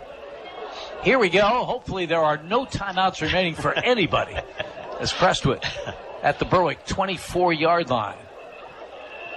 Off the left side, a run to the 20 and to the 19-yard line. Logan Rolls got the carry. Dre Wilk among the people in the stop for Berwick. That was a fourth down play, so the Bulldogs will get a stop, and they'll take over with 3:27 to play. And Crestwood leading this one 49-21. And you have to, I look out there at the Berwick offensive line, and you're thinking, maybe they're going to sub some kids in and things like that, but they already have two freshmen and a sophomore out there. You can't get any younger than that. Yeah, let's give some credit to those youngsters. J.J. Leonard, starting left guard in this one, a ninth grader. And Matt Gordner, starting at the other guard, another ninth grader for the Bulldogs. From their 20. Lunzinski back to throw. He's hit it twice. Face mask penalty coming as he gets to the 25-yard line. We've had a lot of those in this game as Logan Price made the stop for the Comets. Penalty we marked off. Might be a point of emphasis for the Crestwood coaching staff early next week. Yeah. Don't tackle the face mask. 5-yard penalty out to the 31-yard line. 1st and 10 for the Bulldogs. Clock begins to run. 3:15. Stay with us in the post game as Jake Klein will bring us updated on the scoreboard. Long pass downfield, intended for Dre Wilk, 5 yards beyond his reach at the Crestwood 35-yard line. So it's second down, 10. Bulldogs at their 31 with 3:03 remaining in the game. I'm surprised to see Schultz still in there at corner. And, we don't even talk about that. The kid's run for, 270-some yards, and he's out there playing corner. Normally, covering one of Berwick's fastest kids on every play, and they play a lot of man. So he's certainly put the work in tonight. Second down call coming. Trey Wilk wide right. 3 receivers to the left. Lunzinski back to throw. Fires to the left, in and out of the hands of Ethan Lear. We mentioned a number of times this is senior night. Only 9 seniors on this Berwick team after several defections this week. Those 9 deserve credit. Spencer Kishbaugh, Rowan Slavinsky, Dre Wilk, Matt Lunzinski, Carmine Martz, Caden Hunter, Tristan English, Mike Vaughn, and a special tribute to Alex Hacker, who was having a terrific season before a season-ending injury at Wyoming Valley West a couple of weeks ago. He's been a spiritual leader for the Bulldogs on the sideline in a wheelchair since then. Slonzinski back to throw, and he's going to be sacked. Here's another flag down on the play. I have to think it's another face mask. Around the 20-yard line. Or flag on the play. Behind the line, perhaps a hold. Oh, wow. I think that is going to be the call.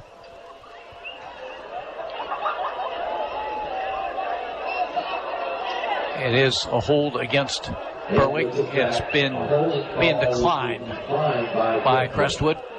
Third and long. Third and long, Bulldogs at their 23 with 2:53 remaining in the game. Well, this is just a dangerous spot for Crestwood to be. I look out there, and that's still their starting defensive unit. And I know Berwick still has their first team in there too, but Crestwood's playing for a lot right now, and not that Berwick isn't, but to keep all these kids in here in a game that's certainly in hand. Yeah, I don't get it either. Slonczewski back to throw, big pass rush. He's going to be sacked back at the 15-yard line. This is one of those things that hopefully Coach Bennett keeps in his back pocket and lets the kids know what was going on out there. So 2:24 to go. That was a fourth down play. Crestwood will take over at the Berwick 15-yard line. We'll see how they play it. Leading Berwick 49-21. As this has been a long end to this game. A lot of timeouts called. And another one. Berwick calling the timeout. It's a good thing you didn't make that 9 o'clock dinner reservation. Yeah, that's out of the question now. And Jake Klein tells me we're good on commercials. That's what a game like this is good for at this point. As I think Mike Bennett, though, is using this timeout to perhaps clear his bench. We'll see. 2:24 to go. Crestwood will have it at the Berwick 15-yard line. And, with Berwick's numbers right now, I look down on the sideline. They only have probably 33, 35 kids on the team. You have all these kids that are starting because kids have left the team and whatnot. Your JV team doesn't look that much less similar than what your varsity team is. Not even sure if he has enough linemen to. Yeah, but they are going to mass substitutions. Mike Fell is in there. Draven Geiger is in there. And Crestwood at the Berwick 15-yard line. Snap to Logan Rolls, and Rolls is brought down. Nice play at the 13-yard line. Gavin Jones, a sophomore, makes a nice tackle on Logan Rolls. Really nice play. That was that counter play that they bring the backside guard and end over. And Gavin made a really nice play on that. Stayed home, stepped down inside, made a nice tackle. Second down and 8 at the Berwick 13-yard line. Snap goes to Rolls, and he hands off, and a run off the left side, and lowering the shoulder and headed toward the end zone for a touchdown. We'll check that number as Crestwood gets a 13-yard touchdown with 1:42 to go. Looks like Logan. No, it wasn't Logan Rolls because he took the handoff and handed it off 22. To someone else. I think it was Colin Lazo, number 22. We're going to call it Colin Lazo, number 22, with 1:42 remaining in the game. And Logan Rolls will kick it through. Time out on the field. 1:42 to go. Crestwood 56, Berwick 21. You're listening to Bulldogs football on Pop Radio. Reds Roofing, the roofing ninjas of Berwick. The roofing experts for all of our listening area. With over 30 years experience and great rates. Why go anywhere else when Reds Roofing will get the job done right for your roofing, decks, and siding. Specializing in metal roofs, rubber roofs, and shingles. Most of the work is done in one day. Reds Roofing, the roofing ninjas. Now located in Dushore and also serving Bradford and Sullivan counties with owner Harry Titus, a supporter of the Berwick football team and St. Jude Children's Hospital. Call 570-752-4351. This is Berwick football coach Mike Bennett. You're listening to Bulldogs football on Pop Radio. 56-21 is the Crestwood lead with 1:42 to go. Colin Laszlo with that last touchdown run from 13 yards out. Now they will kick it away as Berwick has a couple of newcomers deep. Tymere Wilkerson is one of them. The kick goes to an over-the-shoulder catch by Kyle Winter. And Winter on the return out to the 30-yard line. So that's where Berwick will put it in play. We are in the mercy rule mode, although there's just 1:36 to go in the game. Neither team has a timeout left. That's a blessing. As Berwick will put it in play with the subs in. Chance for a couple of plays for them on senior night from the 30-yard line. That was a really nice athletic play there by Winter. The ball was kicked over his head. He made a nice over-the-shoulder catch at about the 10-yard line, turned it around and got 20 yards on the return. Yeah, Tyler Winter has seen some action. In fact, 23 carries on the season. He is the running back. Ethan Lear is the quarterback. On count as the call goes to Winter, and he will get back to the line of scrimmage, and that's all. Second down and 10 coming. Caden Hunter enters the lineup for Berwick, replacing Mike Vaughn, two seniors.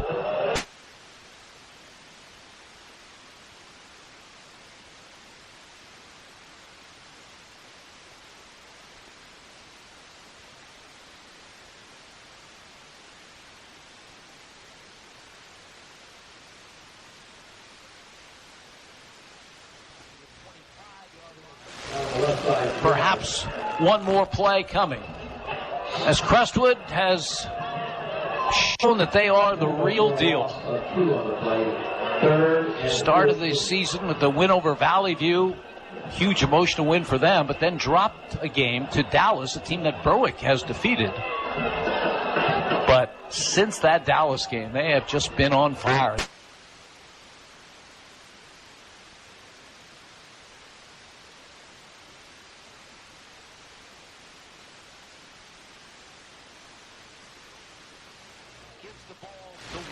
Winter spun around after a gain of a yard on the final play of this game. With the final score, Crestwood 56, Berwick 21. We'll be back with the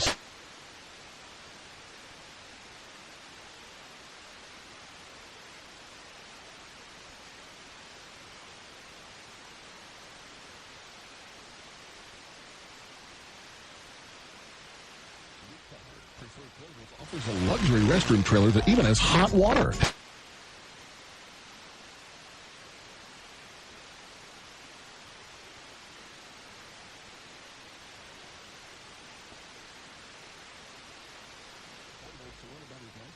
Contractor pricing. Email preferredportables@gmail.com. Go Berwick Bulldogs. Has a sports injury got you down? No one knows sports medicine like Lehigh Valley Orthopedic Institute. Their unrivaled sports team has the highest orthopedic success rates in the region. With more than 30 years of experience, they put athletes first and provide same-day appointments. Don't let a sports injury slow you down. Learn more at lvhn.org/ortho or call 833-LV-ORTHO. The home of the Berwick Bulldogs. This is WHLM AM, W282CO Bloomsburg, W234BH West Hazelton, W242CY Berwick, and W288CF Danville. Pop Radio, a Seven Mountains Media radio station. Welsh's Towing and Repair proudly supports the Berwick Bulldogs and wishes them a successful year. Welsh's Towing and Repair has a long tradition of helping. You can call Welsh's 24/7 at 759-9737 if you are in need of a tow, jumpstart, tire change, are locked out, or to request them on scene if you're in an accident. Welsh's accepts all major insurance and motor clubs, and they offer all types of preventive maintenance and state inspections for cars, trucks, and motorcycles. Welsh's Towing and Repair, South Mercer Street in Berwick, and at their South Center Storage Facility, Columbia Boulevard in Berwick. The Mayo Funeral Homes, located at 110 Chestnut Street in Berwick and 77 Main Street in Chickashinny, are proud sponsors of Berwick Bulldog football. The Mayo Funeral Homes, serving all faiths, makes it easier for those you love with prearranged funeral counseling insurance, and pre-finance funerals. Mayo Funeral Homes also offers expert guidance in both traditional and cremation services. Mayo Funeral Homes, perfection in every detail. This is Berwick football coach Mike Bennett. You're listening to Bulldogs football on Pop Radio. Comets of Crestwood came to Crispin Field tonight as the number 1 seed among the District 2 Quad A teams, and they came as advertised as they rolled the Bulldogs to the tune of 56-21. Crestwood took the opening kickoff, put together a 5-play, 57-yard drive, capped on a 25-yard touchdown run by their excellent running back, Noah Schultz. Start of a huge night for him. There's also a 13-yard run along the way by quarterback Jaden Shedlock, just a 9th grader. He had a spectacular night as well. Logan Rolls kicked the extra point. Crestwood 7-0, 9:30 to go in the opening quarter. Berwick came back, scored on their first possession. 7 plays, 65 yards.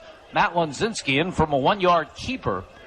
Biggest play along the way, a quick out to Spencer Kishbaugh, who made it into a 40-yard gain, setting up the Lunzinski touchdown. Luke Peters with the extra point. Score was tied at 7. Crestwood came back and scored on their second possession. We're going to call this the Independence Ford drive of the game because it was 75 yards on 14 plays. Jaden Chelosky goes in from the 2-yard line. He had the longest play of the drive, a 25-yard run. Logan Rolls with the extra point. 14-7 was the Crestwood lead. Comets added to that lead early in the second. 11 plays, 69-yard drive, capped on a 4-yard touchdown run by the 9th grader, Jaden Shedlowski. Logan Rolls with the extra point, 21-7. And then in the ensuing kickoff, Berwick, for some reason, failed to cover the kick. They just didn't go up to the kick. Crestwood recovered. It led to a 5-play, 25-yard drive. Touchdown coming on a pass from Jaden Shedlock to Zach Shedlowski. 28-7 after the Logan Rolls extra point. That's how it was at halftime. Crestwood ended the half at the Berwick 18-yard line. It was the only possession they did not score in that opening half. In the third quarter, Berwick trying to make a game of it. Put together a 4-play, 73-yard drive. The biggest play of all, a 72-yard completion. Matt Lunzinski to Rowan Slabinski. Lunzinski then a 4-yard touchdown run. Luke Peters with the extra point. 28-14 was the Crestwood lead. But Comets came right back. Next possession, a 69-yard run by Noah Schultz. And the extra point by Rolls made it 35-14.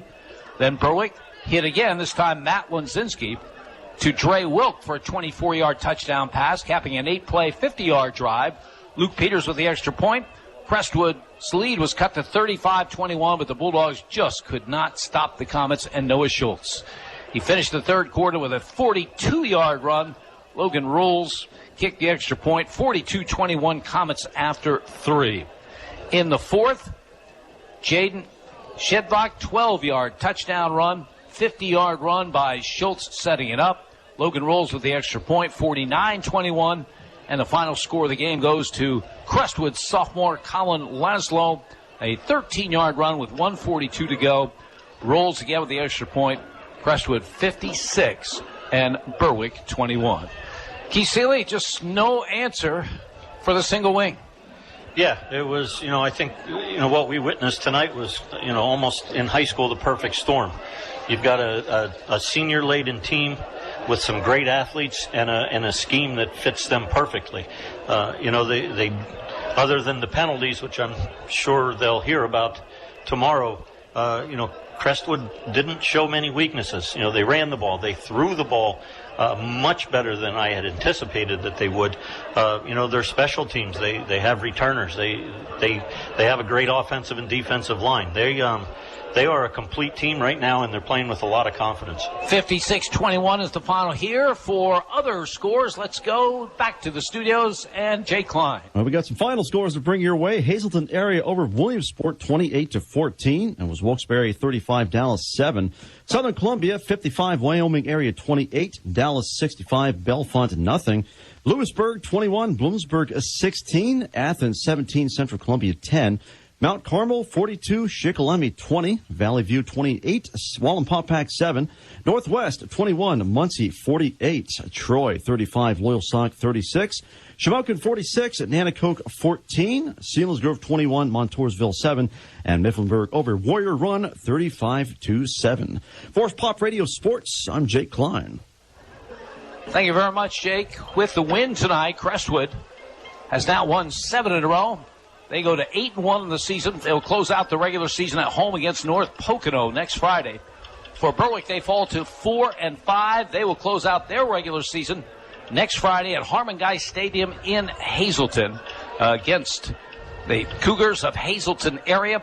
We hope you'll join us for the broadcast. It will start, as usual, at 6 with the Coach Bennett Show. That final again tonight, Crestwood 56 and Berwick 21. For Keith Seeley, our spotter Andrew Blockus, and our producer Jake Klein, this is Jim Doyle reminding you heard it live on Pop Radio. You've been listening to Berwick Bulldog Football on Pop Radio. Brought to you by First Columbia Bank and Trust. With you every step of the way. Welsh's Towing and Repair, towing, recovery, and lockout services. Axis Gymnastics Academy in Bloomsburg. Independence Ford, Route 11 in Bloomsburg. S.J. Kowalski Heating and Cooling, the way the earth intended. First Keystone Community Bank. Yesterday's traditions, tomorrow's visions. Mason's Monogram Service for all your Bulldog merchandise. Robert G. Dent Heating and Air Conditioning in Light Street. Red's Roofing, the Roofing Ninjas in Berwick. Lehigh Valley Health Network, the region's leader in orthopedic and sports medicine. The Mayo Funeral Homes in Berwick and Chickshinny. And by Wagner's Trophies and Engravables. Main Street in Bloomsburg.